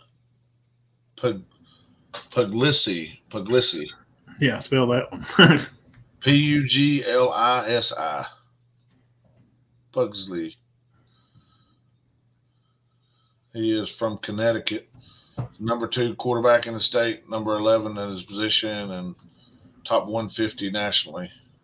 There he is right here. I'm gonna follow him right now. You look him at it. We're looking at him on the screen. And I think that you would he's going to fit the type of quarterback that you like. If you like Vandergrift. Let's just look at him right here live on the show. All right. No copyright. Copyright law number 107 from 1966. We have fair use rights to this for news and reaction. Number 13. Full speed sweep. Side. Kid gets destroyed. Wait a minute. Who are they highlighting here? I was going to say, who am I watching? Am I watching? Getting ready for a camp. This just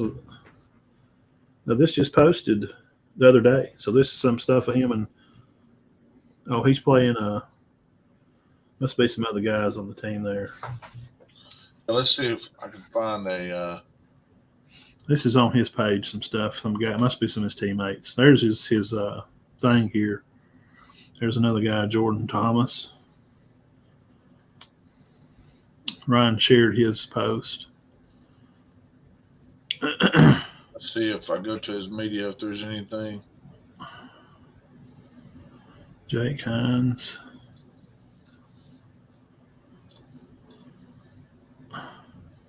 Well, I don't see anything.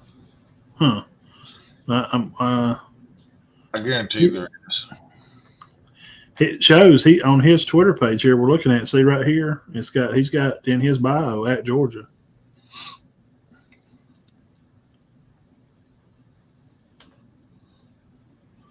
There's some of his media stuff here. Like, is this? I see him right there. I guess in the middle. Yeah. Okay. God, what a young guy. Well, he's still got another year. He's just a senior in high school, so he probably ain't 17, 18 maybe.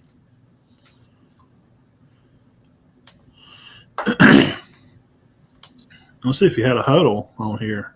That's what I was looking for. Some kind of highlights. I got a junior season. I got some junior season highlights. I can throw them at you. Okay.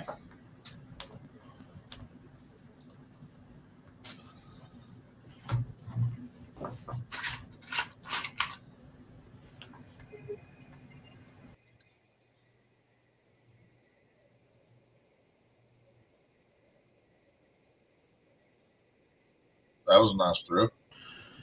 Good 3-step drop. Nice touch on the ball. Bounce in the pocket. Good feet. Because his hand looks high on the top. I like look at that hand when it releases over the top here. Roll out. Hey, turns his hips upfield.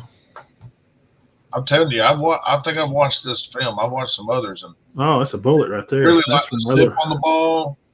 Physical guy, can move.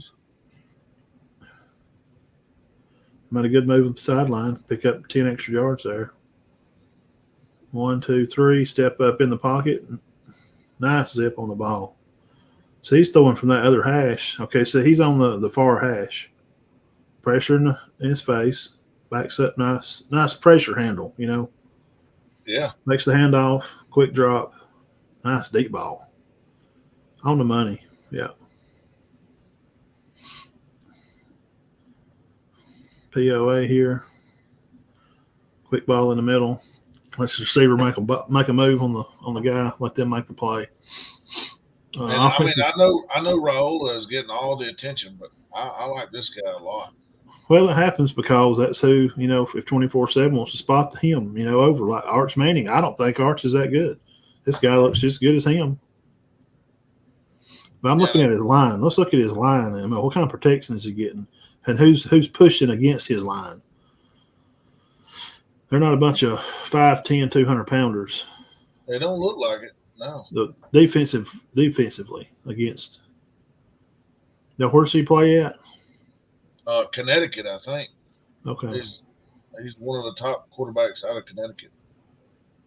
Ooh. He got hit right there, didn't he? Yeah, he just told that. That's luck. That's pure luck. He got hit as he was throwing it. He keeps his head up the field. Throws across his body.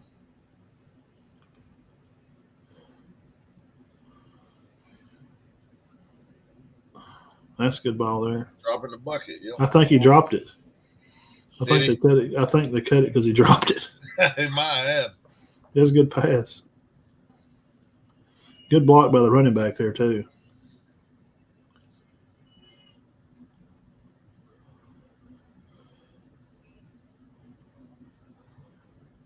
And that defensive end's coming off the ball now. Very fast. Ryan Pagella from Connecticut. Or something like that, yeah. Pageski going to Georgia. Yeah. Now, I'm sure you watched Raiola's highlights. Raiola looks good. He's probably a tad bit more athletic than this kid, I would say. But this kid's going to be a 6'3", 225 kind of guy. And wait till he gets in the weight program in Georgia. Yeah, you're right. See how he keeps his hips up on the front of the ball when he turns, even when he's getting in trouble. He's got a good sense of pocket presence. Yeah, he's in a good position when he throws all the time. He feels I the like pocket. how he can get it out quick. He can move his feet quick and get it out.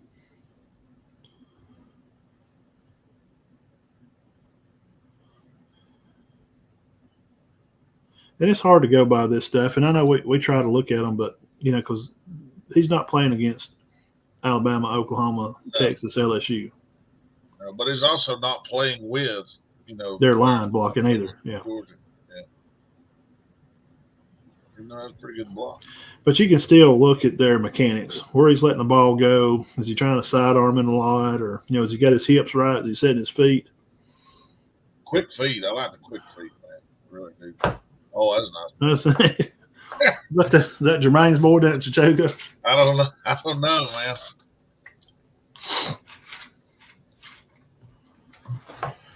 Look at him square up. Ready to throw it at any time. I like it. He probably could have run that. Anyway. Yeah, I can dig it. I like him. He's a good player. We'll see how it goes. You never know. No, I know. Kirby and Saban are recruiting Carrollton. Oh, I know. Yeah, everybody's wanting him. Oh, you should. Oh man, if I didn't have to, if I didn't have something else going on, I'd probably be there for that Lowndes County Carrollton early in the year. That's going to be a massive game. There's a few games on Carrollton's schedule that's just wild, but I'd love to go watch. Here's another game worth mentioning over here. Thompson is playing IMG week 2. Ooh. I can go. I have a free trip to go, but Cherokee County is going to Piedmont that game. Oh man. So I don't tough. I don't know if I can miss that. Yeah, Carrollton's got Langston Hughes, and then 2 weeks later, September 1st, Rome is at Carrollton. The Rome's going to be, well, they're always good. Is that running back? He's going to get to play this year, right? The guy that transfers from Chattooga, he's playing receiver. Yeah, he's going to be there, along with a bunch of others. A senior quarterback. They're going to be loaded. Rome's loaded. So he's playing receiver at Rome. Yeah, and Lawrence was telling me the other day. He's like he went to a spring practice down there at Cedartown. He was like, I was expecting to go down there with all the guys that Cedartown lost and see a rebuilding team. And he said, no way, man. They are loaded. He said they probably got 7 guys that can run the ball and be deadly with it. He said it's going to be another great year for Cedartown, Well, yeah, he does a good job over there, and I hate the way the game ended. You and Aaron had went. Y'all were there, and it was pouring rain. Yeah, me and Aaron Lawrence and his boy, we were all there. It was pouring rain. Yeah. Now, tell me this. Rumors are they're going to put it back in the dome. It is back in the dome. It is back in the dome this year. This season. This season. Yeah. Okay, good. I just never that kind of deterred me. That first year away, me and Todd we were going to go. I was like, well, we'll just stink and suck it up. Well, you look at weather about 2 days ahead. The high for that day was like 45. I'm just not interested, man. Well, I'll tell you this: the games itself, the field was not bad. It wasn't a terrible place to watch a game. Yeah, the fact that you're gonna get rained on. It's just cold. The last game we went to in the dome before they tore it down, we got to see, of course, Trevor Lawrence play his last game up there, but it's inside, and you can control the weather. And if it's cold or rainy, that's always a good thing. And I'm curious if Alabama is ever in state looking to dome something, here. We do. The Stallions, FYI there on the side notes, they're going to the playoffs. They're going to play this weekend for, so they got a good football team. They won it last year. So is there enough money for the Stallions to build a dome and then maybe off season there? Because they'll be finishing up about the time high school started, Yeah. So is there a chance that the high schools could use the dome for a championship game? Because right now they're in the 3 mix with Auburn, Bama, and UAB. And I love it at UAB. Now, I like it. I like it there. It's clean. It's easy. It's roomy. The boxes up top for coaches and stuff, you can go up there. They got little box seats that walk out down front, kind of tilt down. I like it there. Auburn and Bama it's just old and stuffy, and I don't know. Like the A-Day game. We went to A-Day game. It's just crowded, man. Yeah. You just can't set up. I'm 6'3", close to 300 pounds. I don't just sit in places comfortably. Oh, I hear you. GHSA and I guess the people who own Mercedes-Benz signed a 3-year deal. So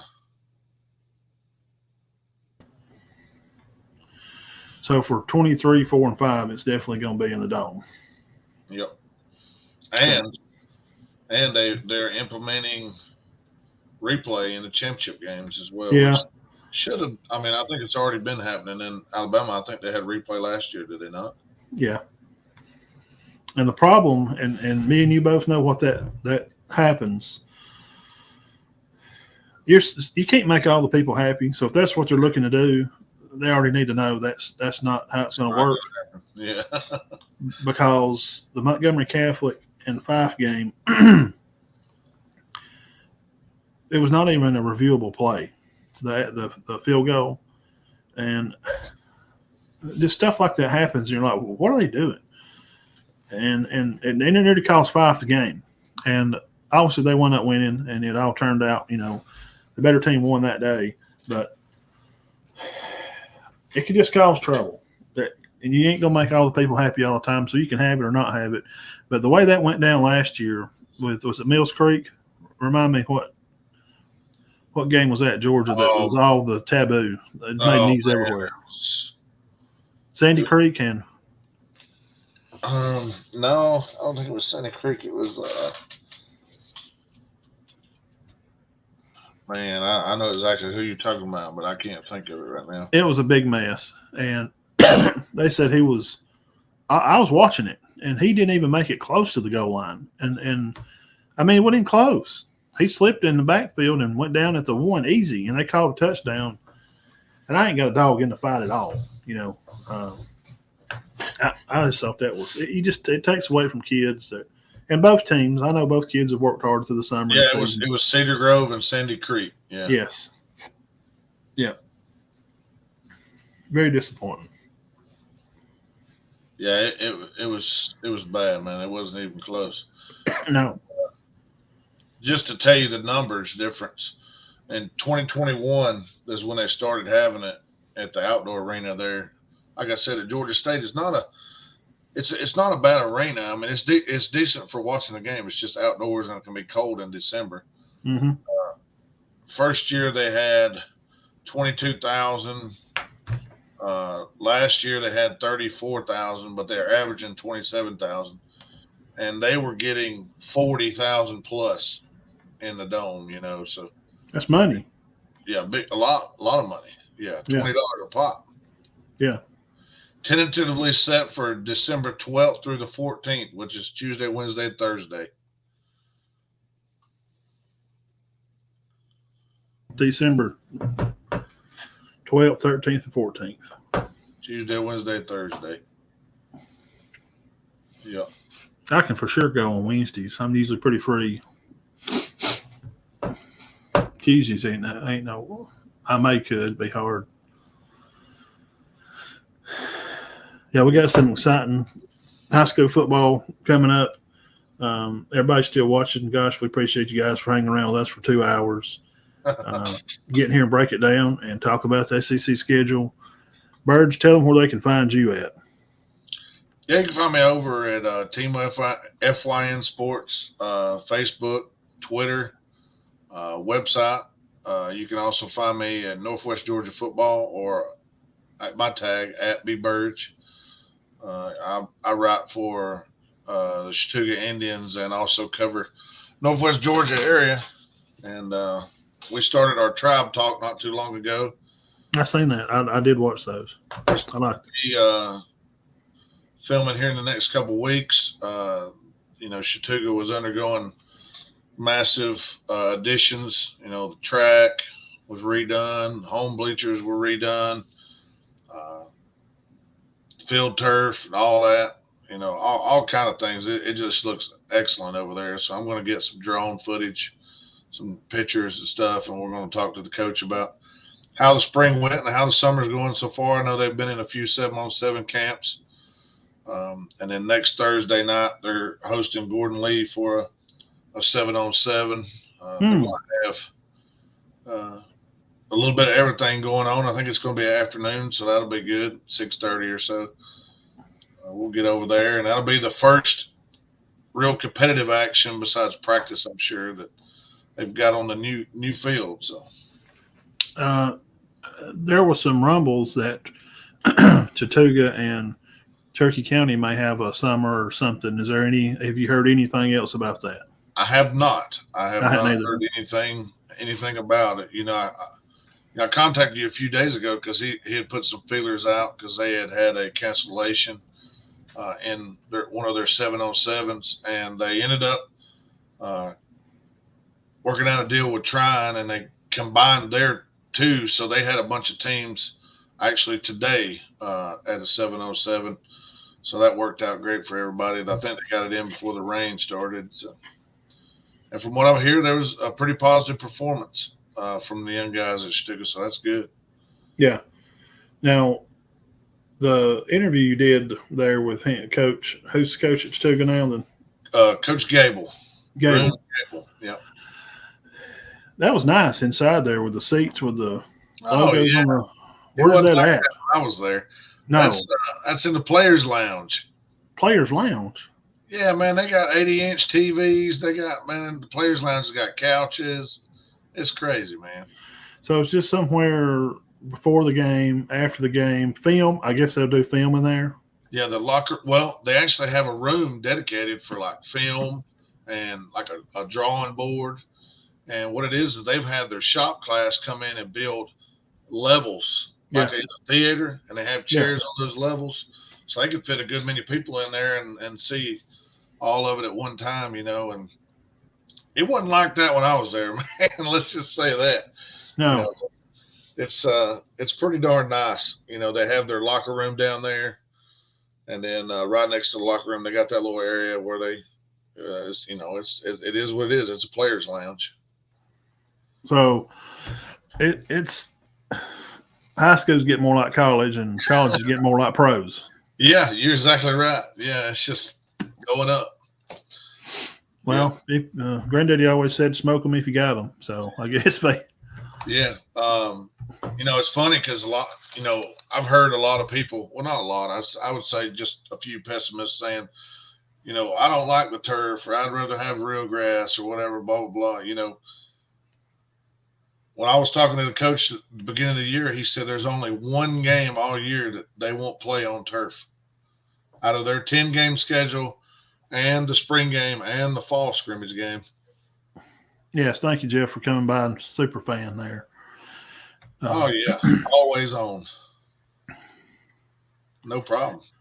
Yeah, and if a new addition, in case some people don't know, we reached a milestone on Facebook to where stars, while you're watching, there's a little star icon. You can hit that star, and it's like 99 cents will go to us here at the show. And I don't think we don't get all of it. Facebook, of course, gets a percentage of it. Oh yeah, but it's something that it just kind of gives a tip of hat. You know, they are recognizing where we're at and how we've grown on YouTube. Guys, I got like 5,000 people on Facebook. If I could get 150 people on YouTube, we need to do a YouTube drive, huh? Dude, we've only been on Twitter I opened it up the end of last college football season, and I'm getting close to 500 there. So just 150 of those people could go to YouTube and subscribe, and it don't give you weird pop-ups. I mean, all it does is it's like watching your TV, and when you put a little star next to, say, if you're watching Gunsmoke, it just puts that channel of ours in your little favorite section. That's all it does. Yeah. It don't cost nothing. It don't give you emails, and it's not pop-ups. You have to hit the notify me to actually get an alert that, you know, hey, they're going live. It would help. It would change on YouTube for us.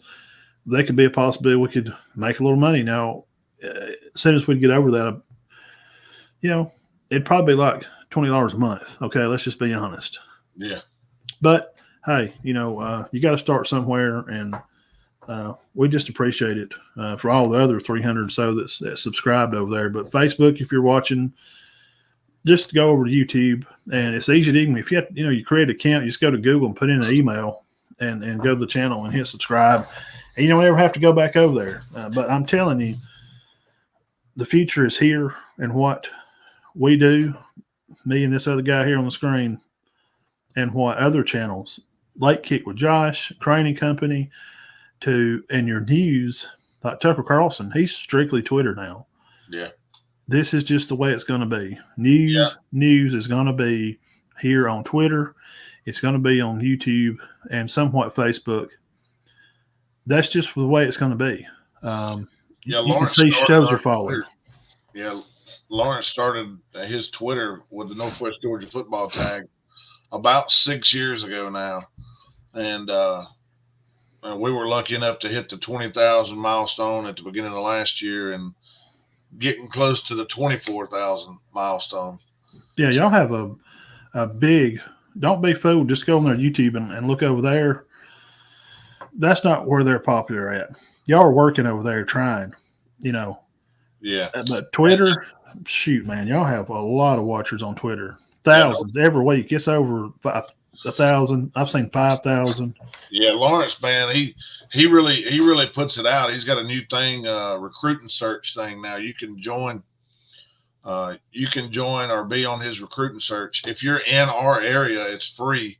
It's $4.99 a season for out of the area, and basically it's a database where these college coaches can say, okay, I want a 2026 year quarterback that's 6 foot tall and weighs 223 and benches 400 pounds, and they can put it in and it'll search it out for that area. You know, they can actually search exactly what they want. He started that this year with the player search. And he's also on Patreon. He does giveaways and shirt giveaways and all that. Mm-hmm. So we have a few Patreon members, and then we'll do our pick'ems, every year on Patreon. And he just signed on. Lawrence is actually writing for Prep End Zone, which is another media source that we've kind of tapped in with, and they're trying to get down here in Georgia a little more. So we work with them. We work with Team FIN Sports as well. They're majority Tennessee, North Carolina, and Northeast Georgia. Mm-hmm. But we're growing it over this way too. Yeah. Yeah, it's a different time, and I'm looking forward to how GSHAA and ASSA high school media people, the ones that run that, how are they going to adopt? It's just the way it is, man.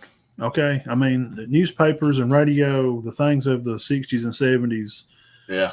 It's just not as popular because of the generation things. And it's just things are changing. No different than, Hollywood is moving out of Hollywood and moved from Jersey to the West back in the 30s. I'm just saying this. There's just always change.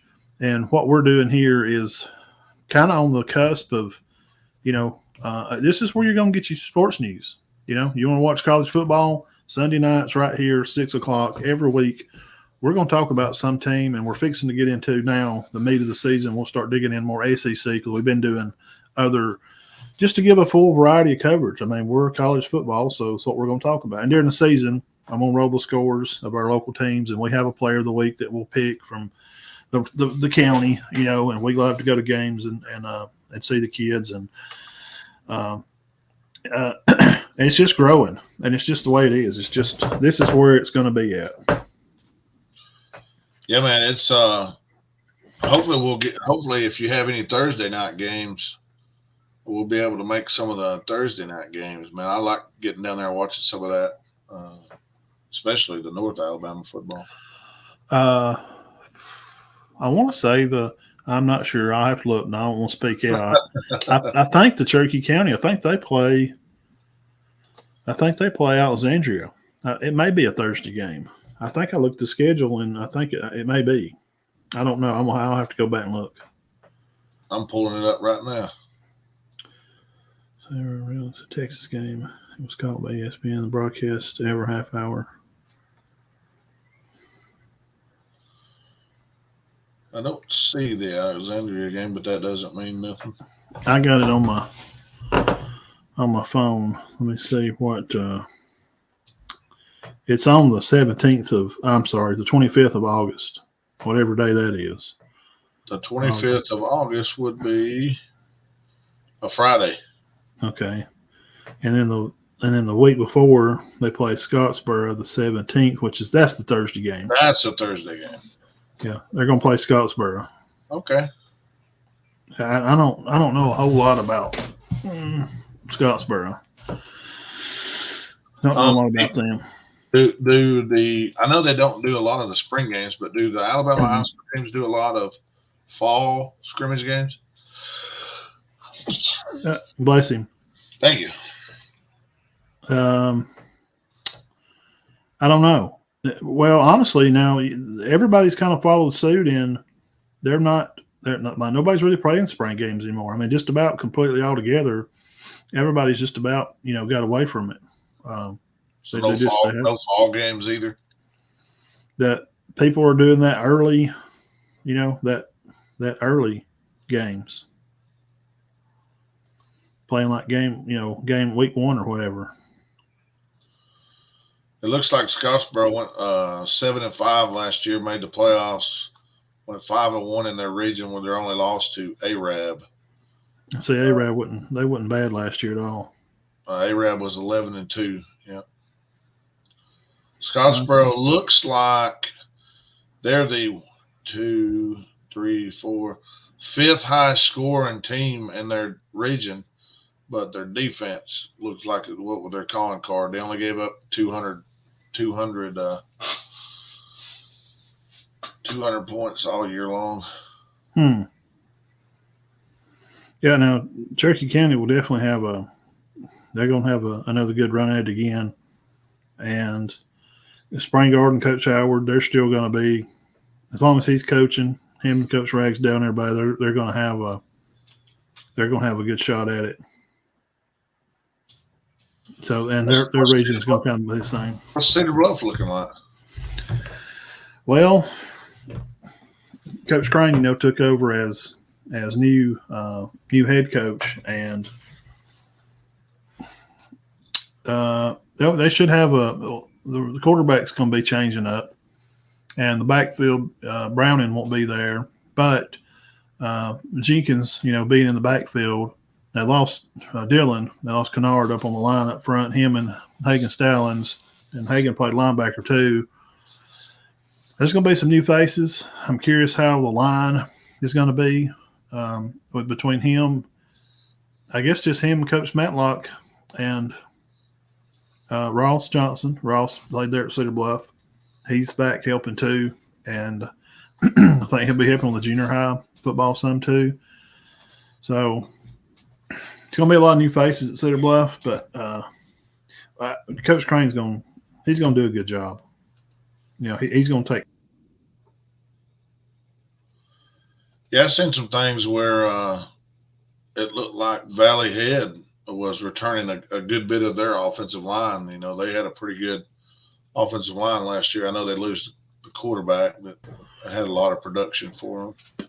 Yes, they are definitely up front now. They had a weight room meet at Coosa Christian, and I went up there and covered some of that. Hey, let me tell you, they're not missing. They're not going to miss a big beat over there. Coach Hammond, he's a good coach, and he's always going to get the best out of the kids and everything he's doing, what he does. Tailback wise, losing the Bain kid, we tried to cover him as much as we could, and he's going to go on and play. I think Coach Beckett, he's at Faulkner, so I think they're going to pick him up down there and let him get some time. So his little brother will be there. They lost a kid from Ider, the Robinson kid. He also graduated. So the backfield's going to look a little different. You 3 guys behind the line at Valley Head, but we assume, and this is just assuming way early in the season, we assume that them and Coosa will be battling for, and with what Coosa's done and what Teddy and Mark and Alaric and other coaches, they've just kind of reloaded with more running backs. They're going to be good up front, and they coach them hard. So, that 1A region, if you like small town football, it's going to be interesting. As far as 2A, it ain't even really worth. I don't want to say that. It's just it's not even assumed anymore. As long as Coach Benefield's coaching at 5. I know where you're going with this. I mean, what are you going to say? It's like it's just rinse and repeat, man. It just is. I mean, what else do you say? They've been running the same kind of play, sort of, kind of, for as long as he's been there. You know what's coming before they snap the ball, and you just can't do nothing about it. It's like watching somebody pull a knife on you, and you see that he's pushing the knife in your gut, and you're just going, ah. But I went over and visited Collinsville yesterday. Coach Ernie Willingham and Teddy, Coach Towns. They do a good job over there, and they may have, they're young and they were good last year, and they brought everybody. They had like freshmen playing. They got some guys that are it's just going to be freshmen this year. Collinsville's going to be good, and nobody can. We can't skip out on Pisgah because I don't think they hardly lost anybody. I mean, hardly anybody. And the Rumbles are, which I don't listen to the Rumbles. I'll never bet against 5. I'm not. You just don't. But Rumbles are that if there's an opportunity, that there could be an opportunity for Pisgah maybe to play 5 close this year. Well, But that's until an opportunity to play them close. Yeah. It sounds like most of the teams against Calhoun back in the day when they were. Yeah, well, maybe they can, if they can keep it close and kick a field goal late and hope that 5 fumbles the ball a couple of times and has some penalties, which just don't happen. They just don't fumble. They don't have penalties. I won't believe it till I see it. I just think, I'm going to try to, I would love to try to make that. I think it's at Pisgah. I'd like to try to make that game. If the game's at 5, I would probably more likely going to try to make that one. And 3A football, where Coach Smith taking up Westbrook, and Coach Blanchard's going to be there with him, and you got Coach Wester, retired from Cherokee County, went over to Georgia, come back over here. He's going to be taking over the basketball, and he played quarterback there at center with Steve, and he had a scholarship for Vanderbilt, broke his leg. Steve had to come in and play some. So their camaraderie, Steve and Coach Wester, is since high school. Okay, so I'm sure you don't have to publicly announce like Coach Wester's probably going to be helping with the quarterbacks, helping Steve, his old teammate. Yeah. As soon as James and Coach Smith and them change it's just the thought process really for Westbrook. They got guys. I remember going down there a summer or two ago with Bo, and they had a lot of young guys. So for 3A, give him another year and things will change there. But Geraldine Bulldogs, mark them down on your page, because for North football, the North 3A is a good opportunity that Geraldine could be really good this year. And of course, Coach Miller leaving Sachs and going to Piedmont. Piedmont's the gatekeepers for 3A North. They have been for a long, long time. We'll see how he treads in waters. It'll be a little different type of area for him over at Piedmont. He's been coaching a long time, and I think he's a math teacher. I think somebody could tell me if I'm wrong. So if you're a math guy, you're those guys see things different. They see in 3 dimensions like wizards and warlocks and stuff. So he ain't dumb. I'm not saying that I'm a history major, so I'm not dumb, but I just know a little bit about a lot of things. And 4A, of course, Cherokee County up here. And that team they played up there toward Huntsville, big private school, Parker or whatever it was, they're bringing a lot of guys back. Their quarterback throwed for like 6,000 yards or something. Oh, something crazy. He was just like a 10th or 11th grader, so he'll be back. But 4A South, you still got to deal with Hanley. You're always going to have to – Aniston's going to be around. Coach Rico White left and went to another team, but now another Coach Rico is there. Aniston's, so they're always going to be knocking on the door. So between those – you can't leave out Andalusia, but they did lose a large squad. However, Fat nickname, the tailback at Andalusia that did not play in the state championship game, they didn't play with their starter back, their star. He didn't even play. He was out on concussion. He's back.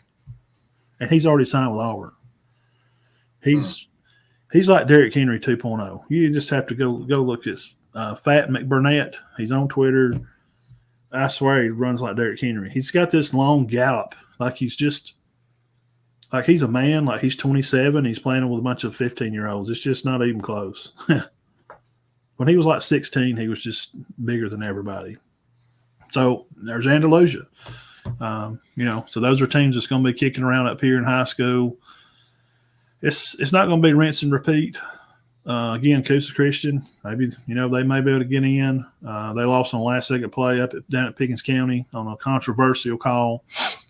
So look for them to be kicking it around. And again, Spring Garden, that region, I think they'll be just as Chapel Pope still running the ball. Connor Bates still going to be in the backfield. And those darn Welch boys, there's been Welches over there since 1901 when Dale started the program.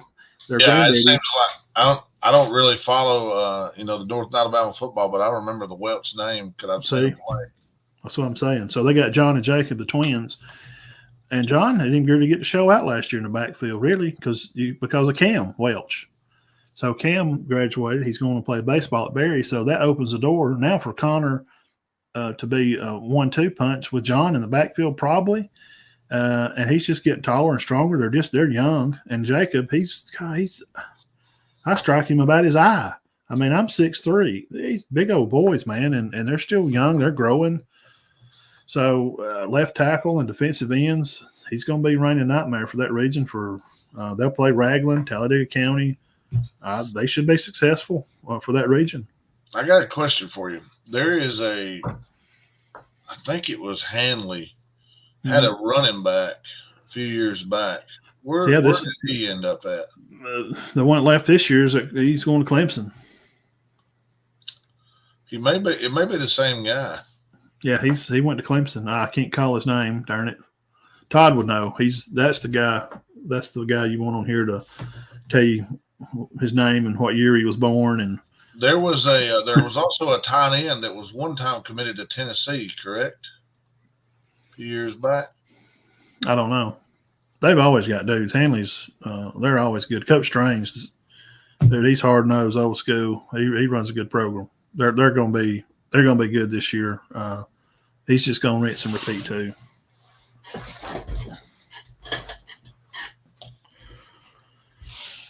And the big schools, I think the big schools nearly got it's just nearly been the same schools. However, I'll call this way early, and people can laugh, and I'm sure everybody's watching this from Vestavia Hills. But I think they may give Hoover a run for their money this year. What I seen last year down at Hoover, we went to the Met, watched them play Vestavia, and that game come down to the last play of the game. So 7A football over here. Thompson's Thompson, man. I mean, that they got like a 12-year-old quarterback throw for 500 yards in a darn state championship game. Are you kidding me? Yeah. I mean, his mama drives him to practice. Yeah. I'm serious. So how's he going to get worse? Ain't no way. So look for Thompson, Auburn. I think Coach Wagner, I think he's still down there at Auburn calling plays. So look for them to be good. And Sandrock local here, they're stuck in that area, man, with Pisgah and Fife and Collinsville. And Coach Heath, his quarterback graduated. He's probably going to have to play his younger brother. And a few players have transferred. And I went over there the other day. They're hitting the weight room, and they're throwing the medicine balls and lifting the kettlebells, and they're working out and running and getting ready for the season. They're just in a tough area. I mean, like, if you finished second or third over there, that's a pretty good year. It sounds crazy, but you just go look at Sandrock's schedule. Sheesh. And with Collinsville, like I told you earlier, and when they realign, Collinsville may go 3A. They got it's growed over there, crazy. So if they want it for 3A, they'll put them in there with Geraldine. That'd be tough. But the positive side of that, you get in 3A, you don't have to play Fife anymore. Yeah. Because Fife is the gatekeeper. If you're going to win 2A football, that's just who you got to beat. That's just the way it is.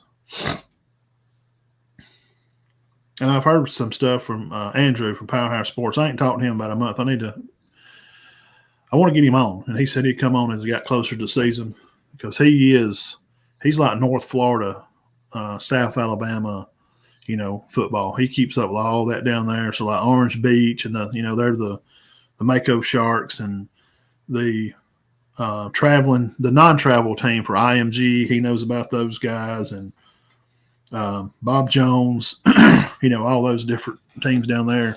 They're always good.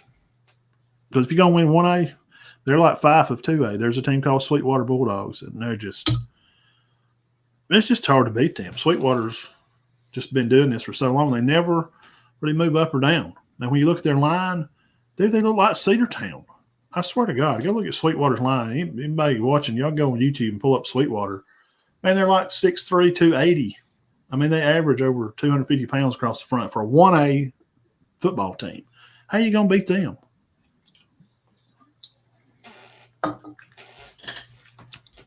And no, I'm not drinking beer again. This is the Liquid Death flavored waters. They're not energy drinks, by the way. Some people think they are or not. I can't drink energy stuff. You see what I drink. I drink some of the Prime popsicles. They're good. I drink them after workouts, or a Dr. Pepper Zero maybe or something. That's about it for me. Now, what about my Coosa Eagles? How are they going? They going to play football this year? Oh yeah, they're going to play football this year. They going to win 5-6 games? Are they going to be better? Or they'll be better. I had to look at their schedule right offhand without looking. I would say that if they won 5 or 6 games, that it would be a very, very productive year. Yeah. Now, I'm not saying that they won't. Yeah. Let's pull it up. They open up with Southeast Whitfield, which I think is probably a winnable game. It should be a good one. Then they got Woodland and Cartersville. That's a pretty large school. I don't know about Central should be a pretty good battle. Towns County, and they got to go to Hiwassee to play them. So, interesting game there. Then you open up region play with Armurchie, and then you play Darlington, Trine, home against Dade, and then they'll visit Chattooga at the end of. Well, no, they got Chattooga and then Pepperell at home at the end of the year. So, yeah, that'll be tough. So yeah, you kind of. How's Pepperell Dragons going to be? Pepperell should be a playoff team. I mean, we talked about them a little yesterday, and right now I'd say the front runners are probably Darlington and Trine, with Pepperell and Dade battling for the 3-4 or battling for the 3 spot, and then I think your 4 spot and possibly even higher would be between Chattooga, Armurchie, and then your Coosa. Armurchie? Yep. Armurchie had a large group of seniors returning this year off a team that went, maybe they went 5-5 last year. I don't know. They had a couple big wins. They went 3-7 last year, excuse me. They had big wins early. They beat Gordon Lee and Gordon Central early, and took it on the chin to Union and Southeast. And they also lost to Coosa, which was weird because that very next week they put 54 on Chattooga, which was just like, wow. Yeah, I remember. I think I had come on there and chatted with y'all that weekend that had happened. That they they did that. I remember y'all talking about that. Yeah, it was a little shocking, but I mean they. Did Chattooga just go to sleep, or did the team send out the cheerleaders and not the team? Or what? They turned the ball over a few times and just kept giving up scores there late, and you just can't turn the ball over. Could they just not get it in? They could get down there, and they just couldn't finish it, get the drive, get the play in the end zone, or. Well, Chattooga, I'm thinking that they had probably in the second quarter there, they scored 21 unanswered. They were down 13-0 at the end of the first and scored 21 and had about 225 yards of offense in the second quarter alone, and then just couldn't do anything the rest of the game. Well, y'all got a young backfield too, right? Not just be better this year, but it was younger last year. They had a senior running back that had not really had a lot of carries, and then his backup was a sophomore, which is going to be a really good player, I think, and you're going to see him run the ball a lot this year. So. Jermaine's boy? Yeah, I believe so, yeah. Yeah, I played with Jermaine, and he's I remember going to picking him up for baseball practice. I remember him having letters. I remember reading the Florida State letter. We're proud to, contact you about an opportunity to play football. And I'm like, wow. I mean, he was great. I mean, I'm just telling you, basketball, baseball, football, and he didn't even. I don't know. He's like he didn't have to try hard. He was just so much better than everybody. He's just fast. He was kind of like Michael Vick, sort of. Yeah, he really was. He was a good player. His boy, Zayden Perry is. Zayden Cook. Excuse me, Zayden Cook. He is. I think he listed 5'11", 181, and he runs 4.5. Mm-hmm. He ran 4.5 at the camp the other day, so he's an upcoming junior, so he should have a. Yeah, he may get into 6 foot. If you can get him at 6'1", 200, 205, now we'll be cooking in. Because I think Jermaine was 6 foot 2. He was right at 200. He was pretty thick shouldered and chested. His senior year for sure. Yep.